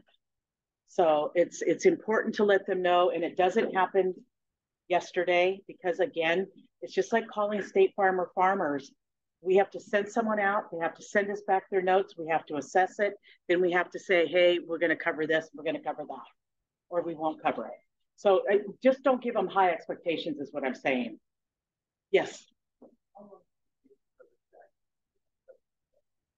In escrow, it's the next day. But they're fishy when the next day they say the dishwasher doesn't work on the day of move-in, and they're wondering why it wasn't working before. Everything must be in good working order, or it's called pre-existing. Okay, so if your HIR report, your home inspection report, says the hot water heater is at the end of life, that means she's in hospice. That means it's pre-existing. Yes. And I get those calls, all week this week, especially with Thanksgiving. Ovens, people don't use their ovens. But almost every call I got this week was somebody just moved in, their dishwasher doesn't work, their water heater doesn't work, the pilot light was out. It's like, but that's all pre-existing. You've got to make sure everything's in good working order. And that's your fiduciary responsibility as an agent during your walkthrough, making sure the hot water, do the sinks, do whatever you've got to do, because then it just comes back to all of us, right? Any other questions? Our prices did get adjusted up a little bit, but you have a 2-month grace period. So But I'm available 7 days a week. You can call me anytime. My face is on everything. I've got all my information right over there. Everything good? Okay. See, I didn't get a lot of questions. My suggestion is that if you buy a home warranty for a buyer as a closing gift, get them the best one you can. Because what you don't want is for something to break. And they call the home warranty company and find out that the agent bought them the stripped down, cheap, no frills version, and they're not covered, right? If they've got air conditioning, put it in. Everything, right? I'm just my suggestion, right? Because otherwise it may not be a positive experience. Let me just say. All right. Do you have a long-term strategy for being in real estate? Is it to make money, travel the world, see houses? I don't know. If you had a goal, a 5-year goal, and this would all be something that you could be, thinking about writing in as we go along, what would that look like, right? And by the way, 5 years is about the amount of time it may take to reach something like this in real estate. If you need, as we break it down from 5 years to 3 years, what do you need to do in 3 years to get to where you want to be in 5? In 1 year, where do you need to be to get to the 3-year goal, to be at the 1-year goal?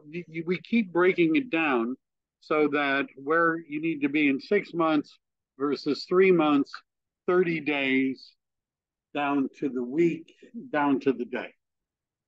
One of the books, if you haven't read The One Thing, which is a Gary Keller and book, I have to think of the other guy's name. It's been a while. One of the things about that book is let me put it this way. If you have your 5-year goal, you might want to think about, well, what is the one thing that you could be doing in the next 5 years? What would you have to accomplish? What's that thing that you would have to accomplish in the next 5 years to reach that goal? What is that? And then when you have that goal, you say, all right, if I, in this year, if I wanted to reach that level, what is the one thing I would need to accomplish? The most important thing this year.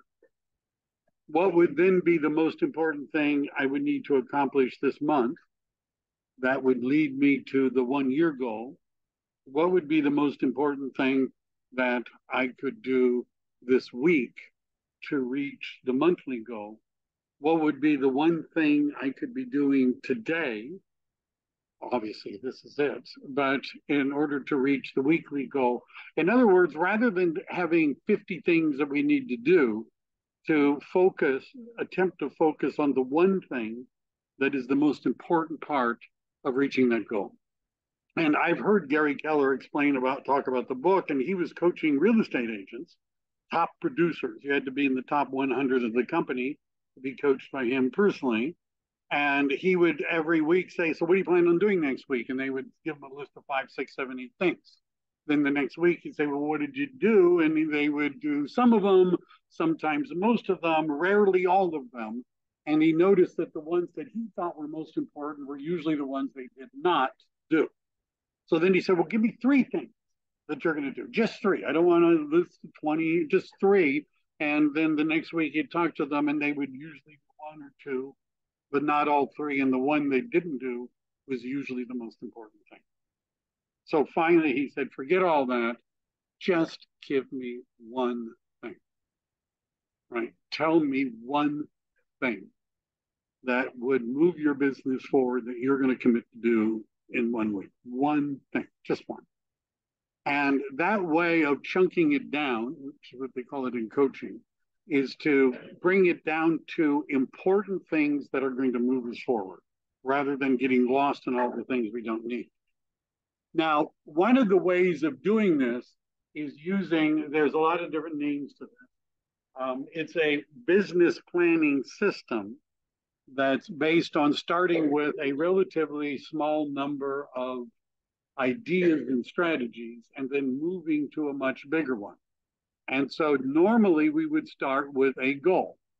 And the goal, usually is an income goal, but it also could be my goal is to have so many appointments in 2024. My goal would be to have so many people in my database in 2024. My goal, right? Does everybody understand what you would need to be able to articulate is what is your goal?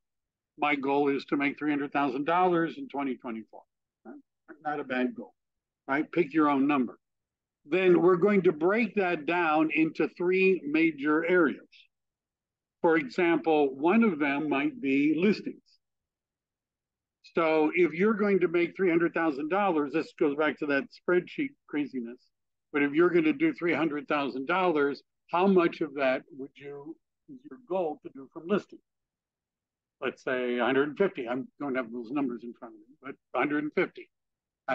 How much? So our goal is number one, 300,000.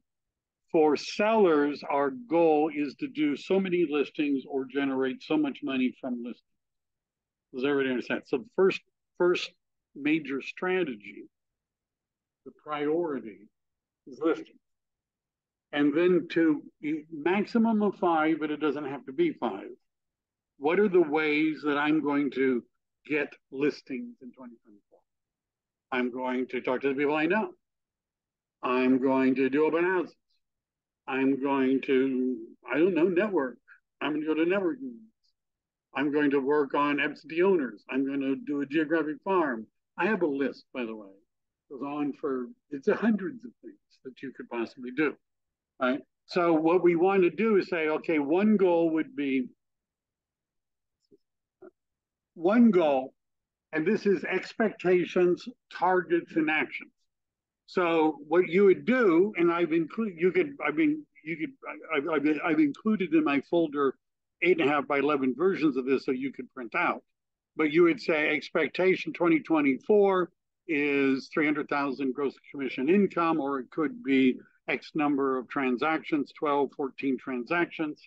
You could write them both in.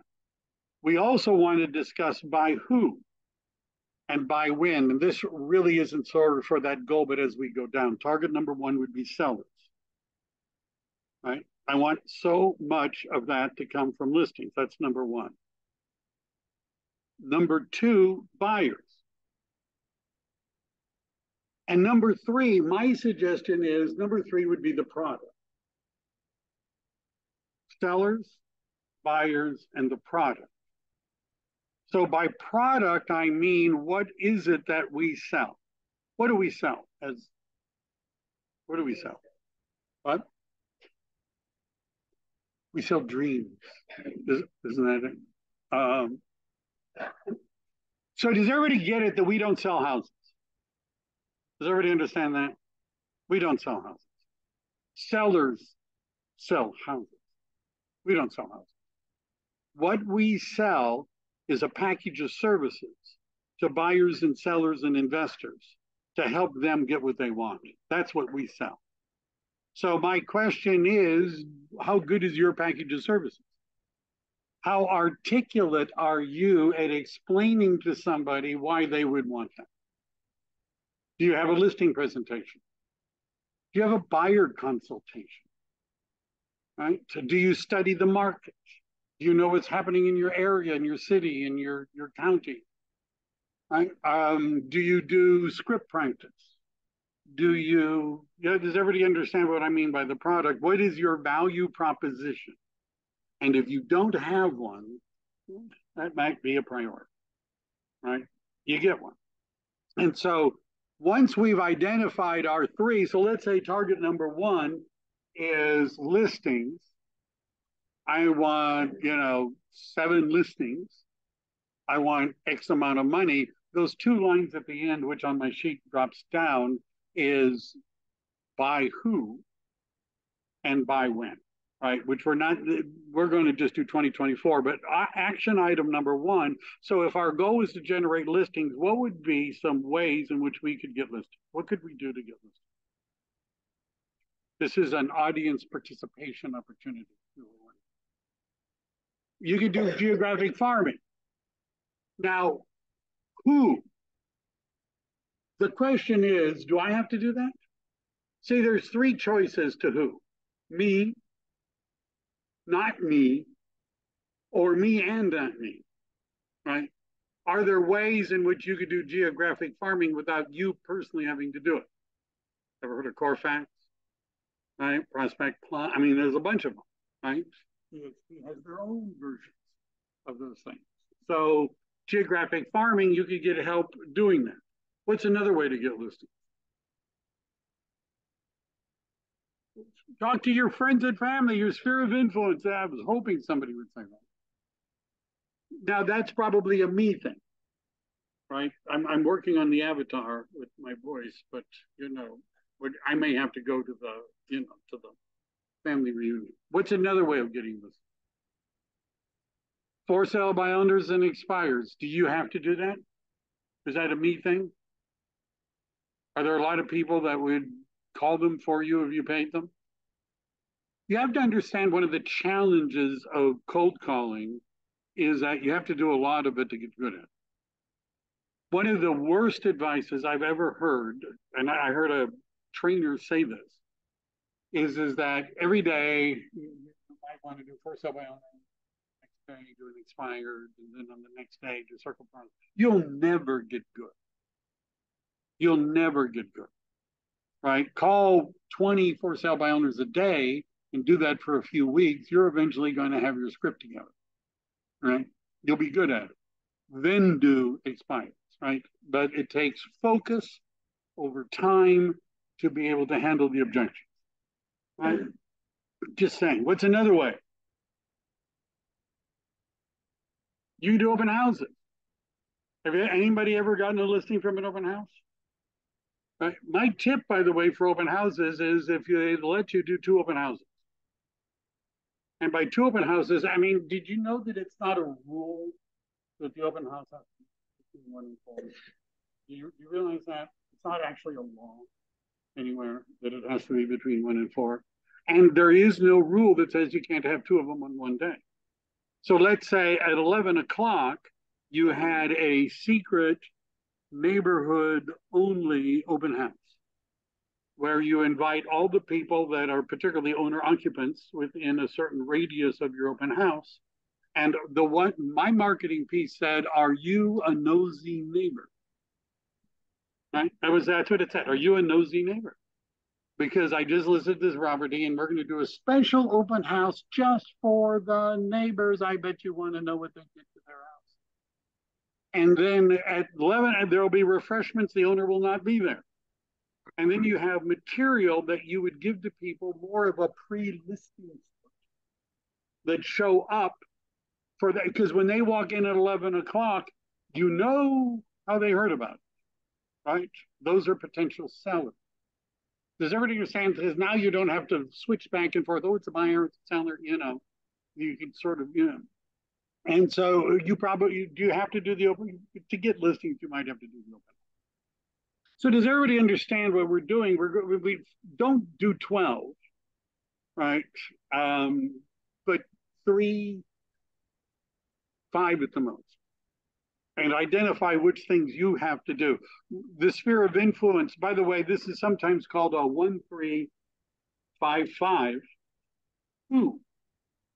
So when we get to sphere of influence, what would be 5 things I could do to get my sphere of influence going? I'd create a database, make sure everybody is classified in the database, have a campaign that sends 2 emails a month, call them every quarter, be sure to say something on their birthdays. You understand each one of these, we could then substructure it a little bit with what those activities are going to be. Right? And then again, always asking the question, do I have to do it? Right? Do I have to do this? Because 20% of the things produce 80% of the results. And you ought to be spending 80% of your time doing those 20%. I know that's a lot of 80s and 20s for one sentence, right? But 80% of your time ought to be spent on the 20% that produces the result. And that might not be making a postcard. Just saying, right? You understand? It might not be downloading templates for postcards and spending a few hours tweaking it to get the colors just right, in the correct, right? Maybe that's not, let me not be the 20%. So you'll notice there's 3 of these. So buyers, sellers, and what are you going to do to improve your value proposition for buyers and sellers? I have no idea what time it is. Oh, okay. So, and the reason for the 1355 is what we're going to end up doing is making a list of the activities that we need to do. All right? Does everybody see that's where these are the things that we need to accomplish in order to reach our goal? The next thing is taking that list and putting it into some sort of format where we're now dividing it into weekly, monthly tasks. So for example, if we had, this is up there, our annual goal, 2024 would be the year, it's 12 transactions. So what are the monthly tasks that we would like to accomplish in January of 2024 that would lead us to the goal? Examples could be get my listing presentation together. I get my buyer consultation together. I get a marketing campaign for a geographic farm together. Pick out the farm, right? You understand? Pick out the farm, do the research, do all that sort of stuff. You get the idea. It might be that I want to, remember I was going through the contacts, 5 contacts a day times 10 days a week is 50 times 4. So how many contacts is your goal for the month of January?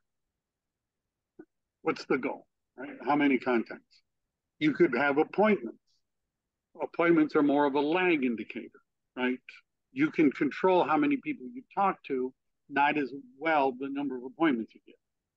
But over time, you figure out so many contacts equal an appointment. I can now control the number of appointments by increasing the number of contacts.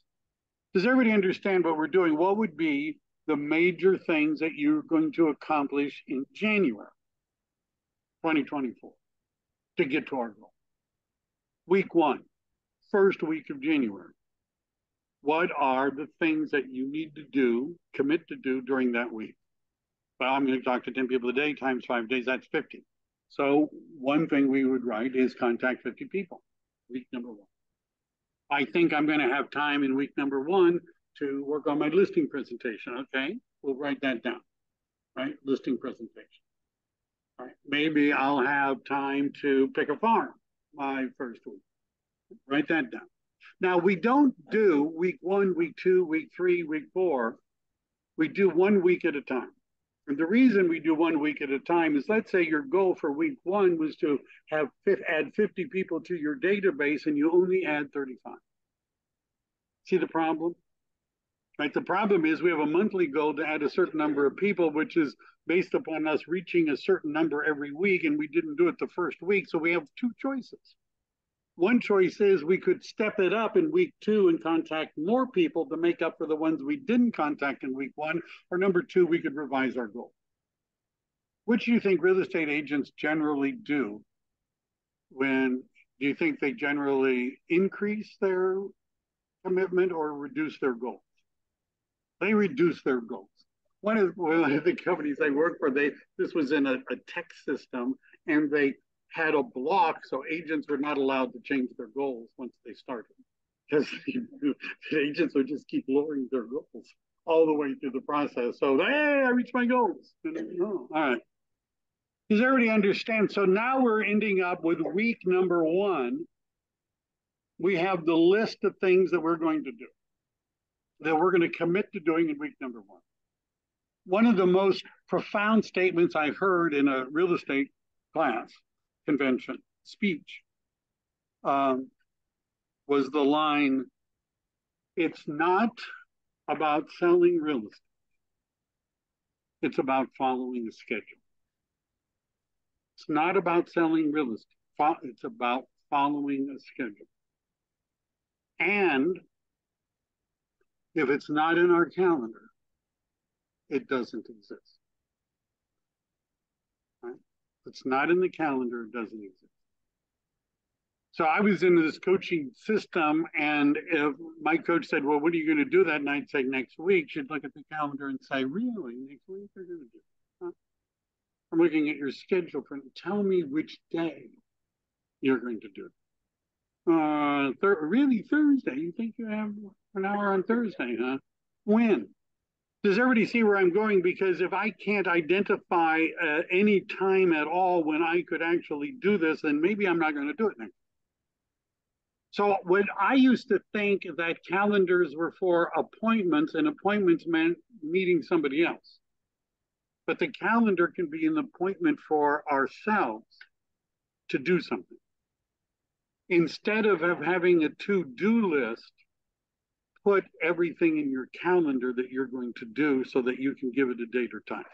One of the nice things about Google Tasks is it now has the option of you giving it a date and time for when you're going to do it, and it puts it in your calendar. And then I saw the #1 team for this company was getting an award. The guy that ran the team, his name was Chris Heller, had this sort of, he would have made a great mortician. He had that completely dead, expressionless look. You know, I'm not kidding. And so he's standing there and he's being asked, what did he do, Chris Heller, for the Chris Heller team, which at that time was the #1 team in that company. But anyhow, and he sort of blinks and he, you know, looks at the camera and he says, I do what my calendar says I'm supposed to do every day. And some people were saying, well, that wasn't a very good answer. And I was like, no, that was a really good answer. That was a really good answer, right? Because he first determines what the important priorities are and what the important tasks and actions are, breaks them down into weekly segments, and then breaks those down into the calendar. And then he does, this is the hard part for real estate agents. Then he looks at it and does what it says he's supposed to do. That's it. That's the whole key to being successful. Right? It keeps turning around. Right. If you don't check it off, some people check it off just to get rid of it. No. Real estate agents. So what are the things that you ought to think about, or what are your 20% tasks? Remember the 80-20, 80% of the things that you do produce 20% of the money, but 20% produce 80% of the money. You might want to think, what are the things that you do that would fall into the 20%? And the company I work for, if I was sitting around like putting things in an envelope, somebody would look at me and say, is that your 20%? Really? Stuffing envelopes, that's your 20%? Really?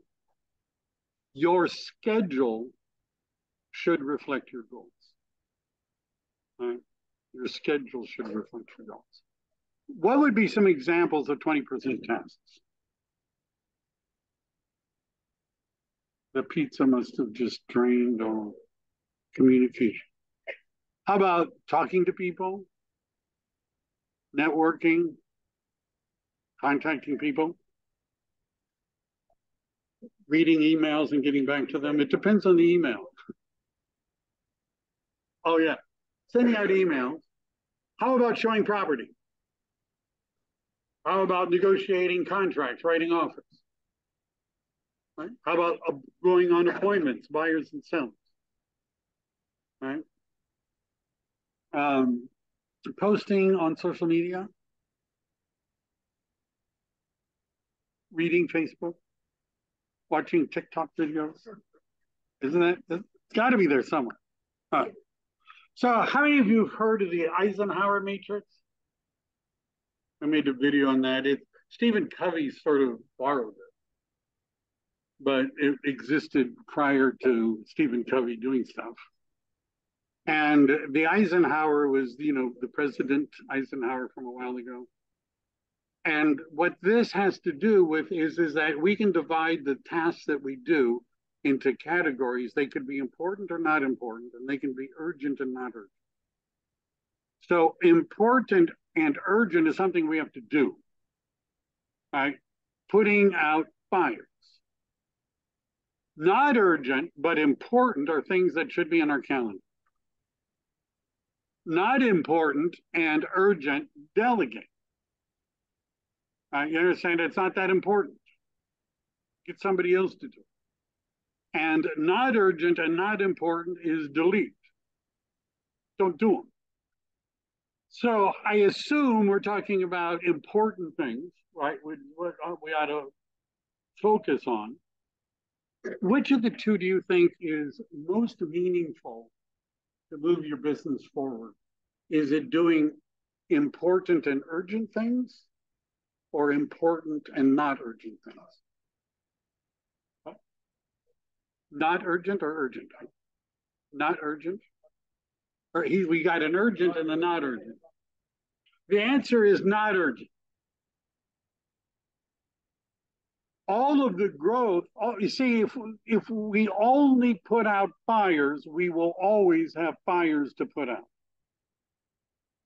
And so the important but not urgent are the things we tend not to do. So we don't do the listing presentation. We don't study the market. We don't do things that we need to do in order to move our business forward because we're too busy putting up fires. So those need to be scheduled. By the way, as a ratio, eventually you're going to want 70 to 80% of what you're doing to be important and not urgent, so that there are fewer fires to put out. Systems, tools, which require time on task. How many of you know real estate agents? Like I've coached real estate agents for a long time. I walk into an office, there's piles of stuff everywhere. Phone is ringing. There's 3 computers. The person is running around between each one, knowing that they're bleeding business. They're losing business every day because they're disorganized. Everything is a mess. They're behind on everything. All they're doing is trying to catch up, right, and answer phones. They'll never get out of that, right, unless they can start to do something to free up their time to do the things that are not urgent but important. One of the things that you would be doing now is making a list. What are your important and urgent tasks?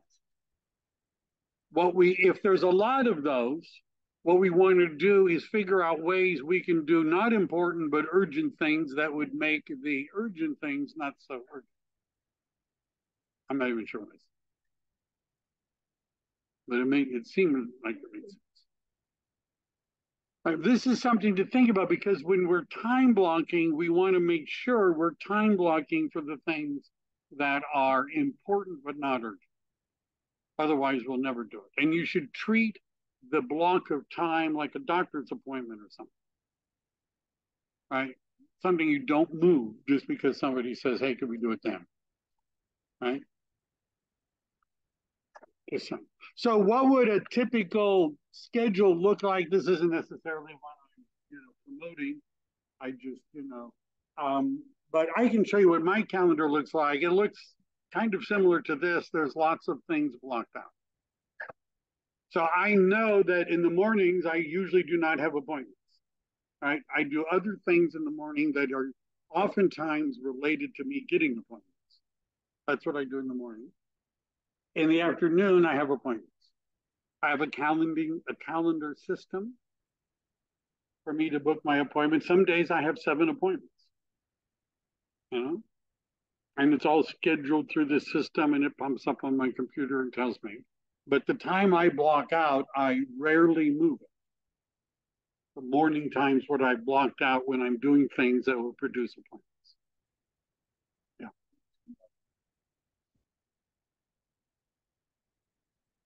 Yes, I use Gmail everything. Yes, I use Calendly and I use Google Calendar and I use Google Tasks. One of my more popular videos on my YouTube channel is a video I made on how to use Google stuff, most of which is free or cheap. By cheap, I mean I use a email program that sends out bulk email. It'll send out, today I blocked off most of it because, I was doing something today. So if we just, come on, come on, come on.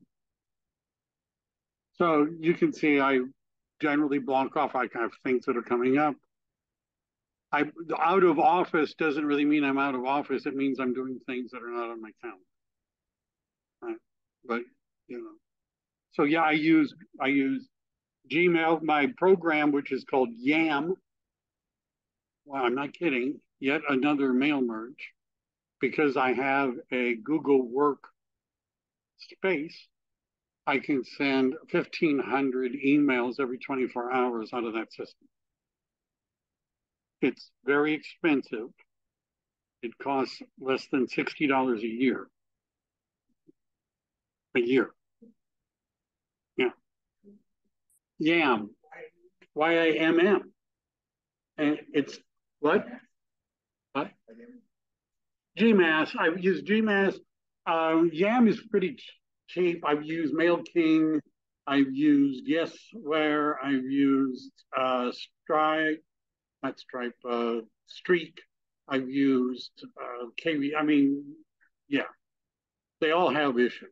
One of the more difficult parts is text messaging. Most of the CRMs require that you get a double opt-in, right, from them before they'll send text messages. I have a program that'll send text messages through Google Voice. And what it does is it sends like one text message every 30 seconds so that Google doesn't get mad, and say, what are you doing? And it'll give it a list of phone numbers and the message and everything. It'll just start sending them out. And then I forget, I pay something for it, but it's not very much. So, you don't need a big fancy CRM necessarily, but I use an integrated Google system. Eddie, how are we doing? Was this useful? Do you have any questions? Any thoughts? Any?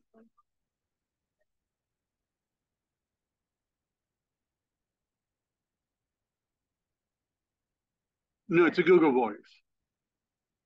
It's really it's good, Mike. I appreciate it. I like the Eisenhower matrix, and you explained it, and I'm looking it up right now.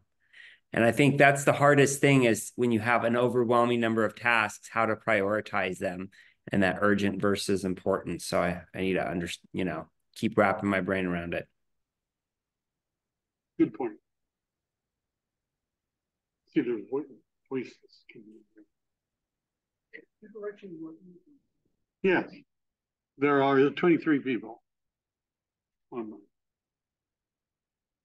at this moment. All right.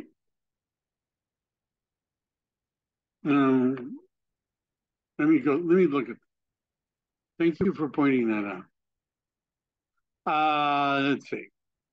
Hi, that's my Otter. This is Otter. Here, let me show you. All right. It won't show the chat. So let's see. So Otter is telling everybody that we're doing this. There's a list. There's an engineer who loves spreadsheets. So do I. KV Core houses non-candidate. I'm the person who needs a system. Galilee, let's talk. I'd be happy to meet with you. And we could do this, share your contact information. I don't know that Jody did. I do personal notes, especially, yeah. All right. So one last thing. If you're interested in a free, no cost or obligation, I would like to talk to somebody about this, that you've written up a plan and it's just all over the place here. You want to move this away, and you are interested in maybe reviewing it or something like that with me, just to, just in case. Come on, Google. All right, there we go. So there's another QR code. And so I wanted to show you the picture because this was when I was modeling. Yeah, it looks just like you, Mike. It looks just like people that have seen me in person. So artificial intelligence, I just couldn't stop myself. But anyhow, By the way, if you're thinking I need a professional headshot, that program is called FOTOR, FOT or FOTR. My computer's tired. And what it does is it will take photos that you have and you upload some photos of yourself and it'll make headshot photos for you. So you're saying that wasn't your native picture? It kind of enhanced. That's how I look inside. Okay. What's that?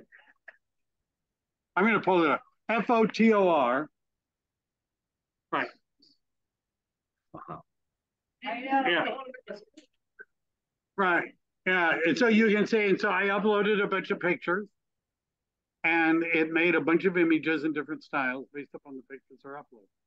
So I was talking to an agent yesterday, was saying, well, I'm going to go need to get my picture taken from the headshot photo. And I said, you got any good pictures of yourself? Yeah. This is cheaper. I don't know if I paid anything for this one. I think at this level, if you want to get more than 40 images in 5 styles, you have to pay. But I don't think I paid photo anything. Right. And if you search, there's probably some other free ones, but you don't need to spend money on you don't, if you're a photographer, don't get mad at me. You don't really. But you already.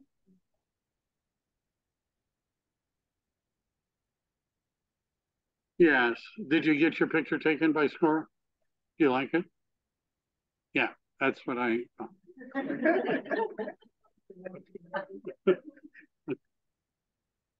I'm just saying I got mine taken. I never used it.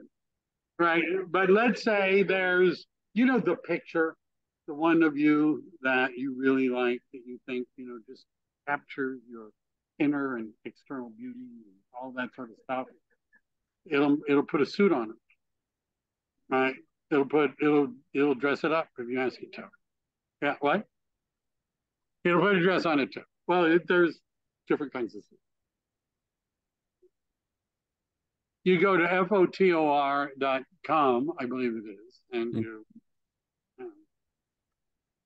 it'll make an avatar. All right. All right, are we good? Have we had enough? I hope so. Oh, yes.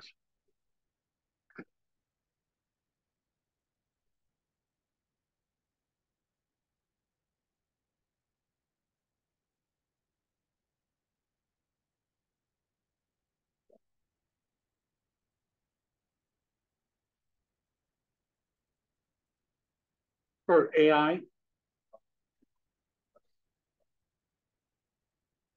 Well, the artificial intelligence makes things go quicker.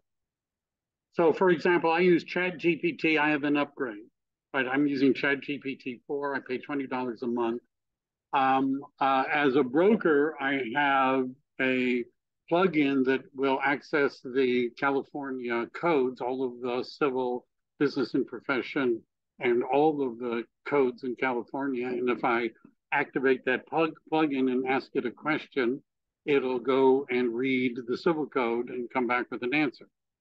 There are the programs that convert information into PowerPoint presentations that work very well, but there are programs that are plugins that will read PDFs. So, for example, what I did is I took a PDF. You know how the Board of Realtors gives you like all of the things that are happening in the different areas and the median and average price and that sort of thing?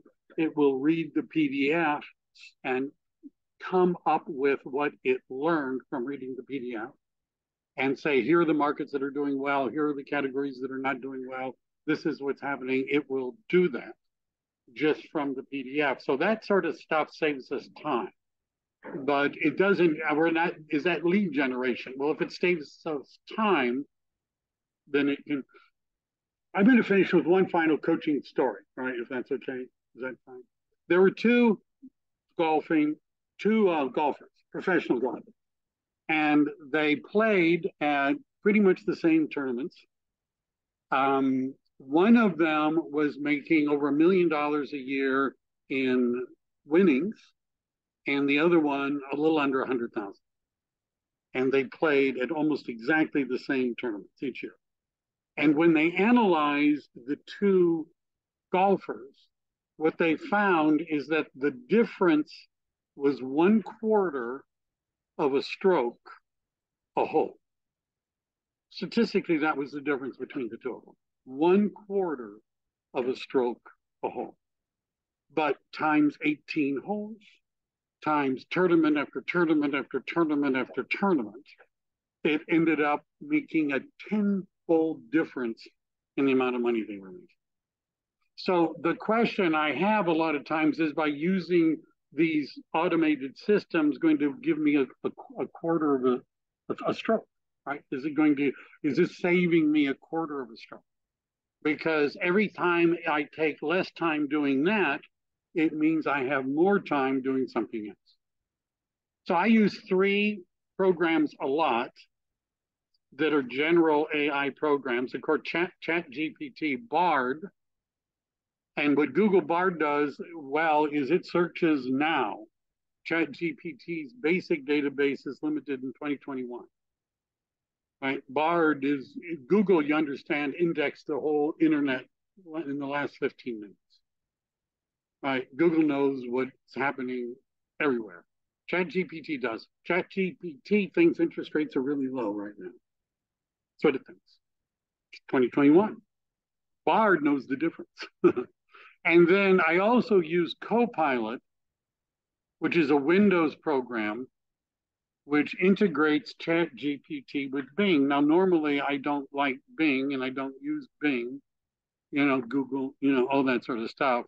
But what Bing will do with Copilot, which if you have Windows 11, it just appears over on the side, is while I'm doing stuff, I could just ask it questions and it will search the internet and then use ChatGPT to produce the answer. Those are like the 3 core ones. I use Otter, as I mentioned, because it will take notes, and I use a program called OneUp, which is one of the coolest social media programs in the world. What? OTTER, just like the animal.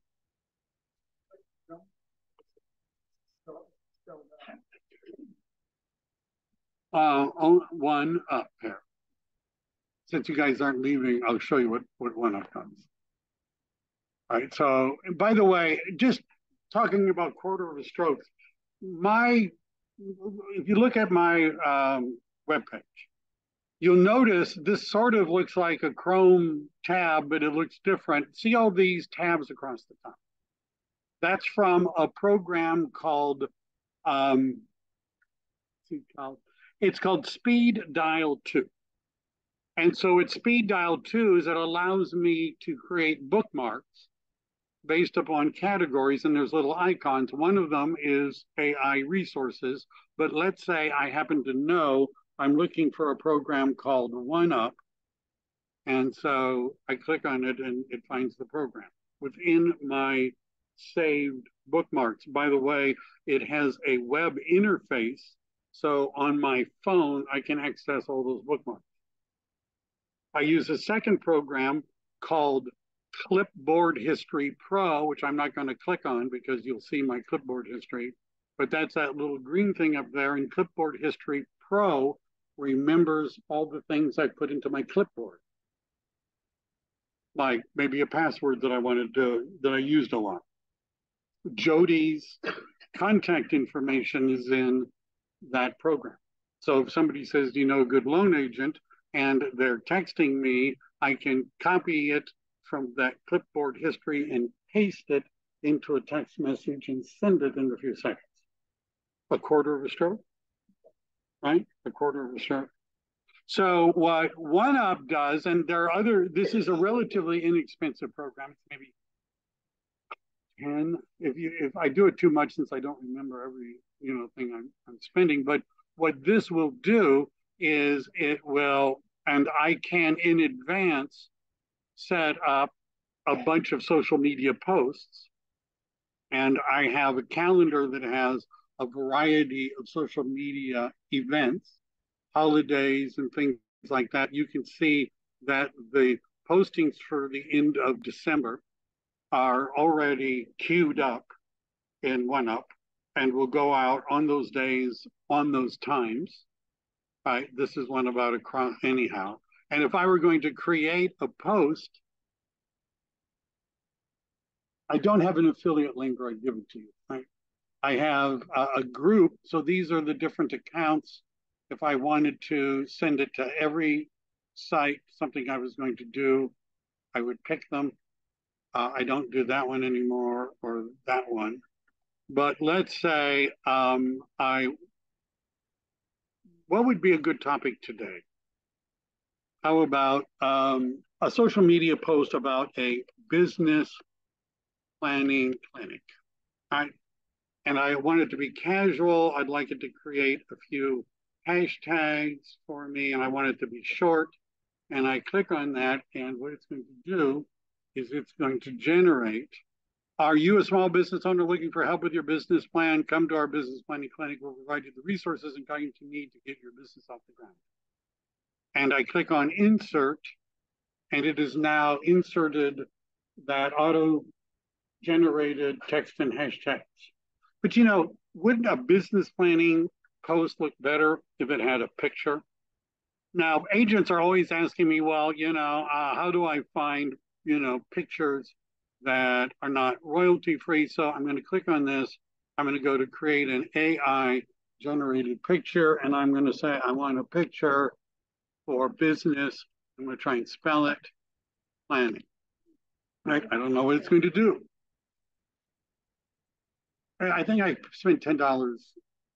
Now, by the way, the Copilot, what uses this is called DALL-E, will make pictures for you for free, for sure. Right? OneUp, it isn't the picture making part that costs money. It's the ability to all of your January social media posts to do them all in December, most of them, and have them go out on time. So that regular stuff, like it's National, Bagel Day or whatever, and you want to post something of you and a bagel or a bagel, that you could schedule that. But that doesn't mean you don't have to do things while you're going along, right? You could say, hey, I'm at a business planning clinic, So it takes it a couple of minutes, but what it's going to do is it's going to generate images of about a business plan. So let's say I thought that looked nice. And I've now created, you can see over here, a post, hashtags, and a picture, right? Which was all auto-generated. I also, by the way, could have picked, I like to pick GIFs.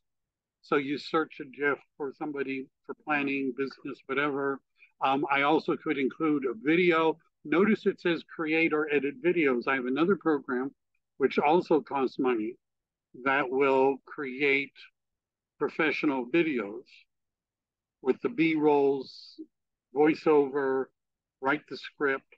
It's called InVideo. It does it through ChatGPT as well as separately. So if I say I want ChatGPT to write me a blog post, I'll tell you the last one I did was on house hacking. Right, it's on my YouTube channel. You can see it. It's on house hacking, which is where you buy a duplex and rent out half of it so that you can pay your mortgage. I had ChatGPT write a house hacking article, and I had this program convert it into a video with an announcer with an English accent, which I could specify. Right? And then at the end, you can move things around. You can edit the words, and there's at the end of it, there's the thing with me and my picture and all that sort of stuff. And that's all done. We'll see how that works. But if I wanted, this will take you right to a program that makes video. Right? The B-rolls, which are the background videos, were really good. I mean, they were really good. Right? Look at my YouTube channel. You'll see several of these. One is called The Silver Tsunami, which is about, old people buying and selling homes and buying other homes. I can say that. So you can see that there are, this is using artificial intelligence. I'm not going to, how much time did I go to Google Images to search for something that I could steal and not, that's copyright. I didn't do that. It's not copyrighted. It's just created. If I didn't like it, I could tell it to tweak it. Too many people, and it would redo the video, the image with fewer people in. Now, how about that? Another quarter of a stroke. You understand when we're doing that pyramid system, right? System, right? You want to systematize your lead generation as much of your business. All right. That's enough. Speaking of a quarter stroke, we'll go out and get something. All right. I'm calling an end to it. Thank you, everyone.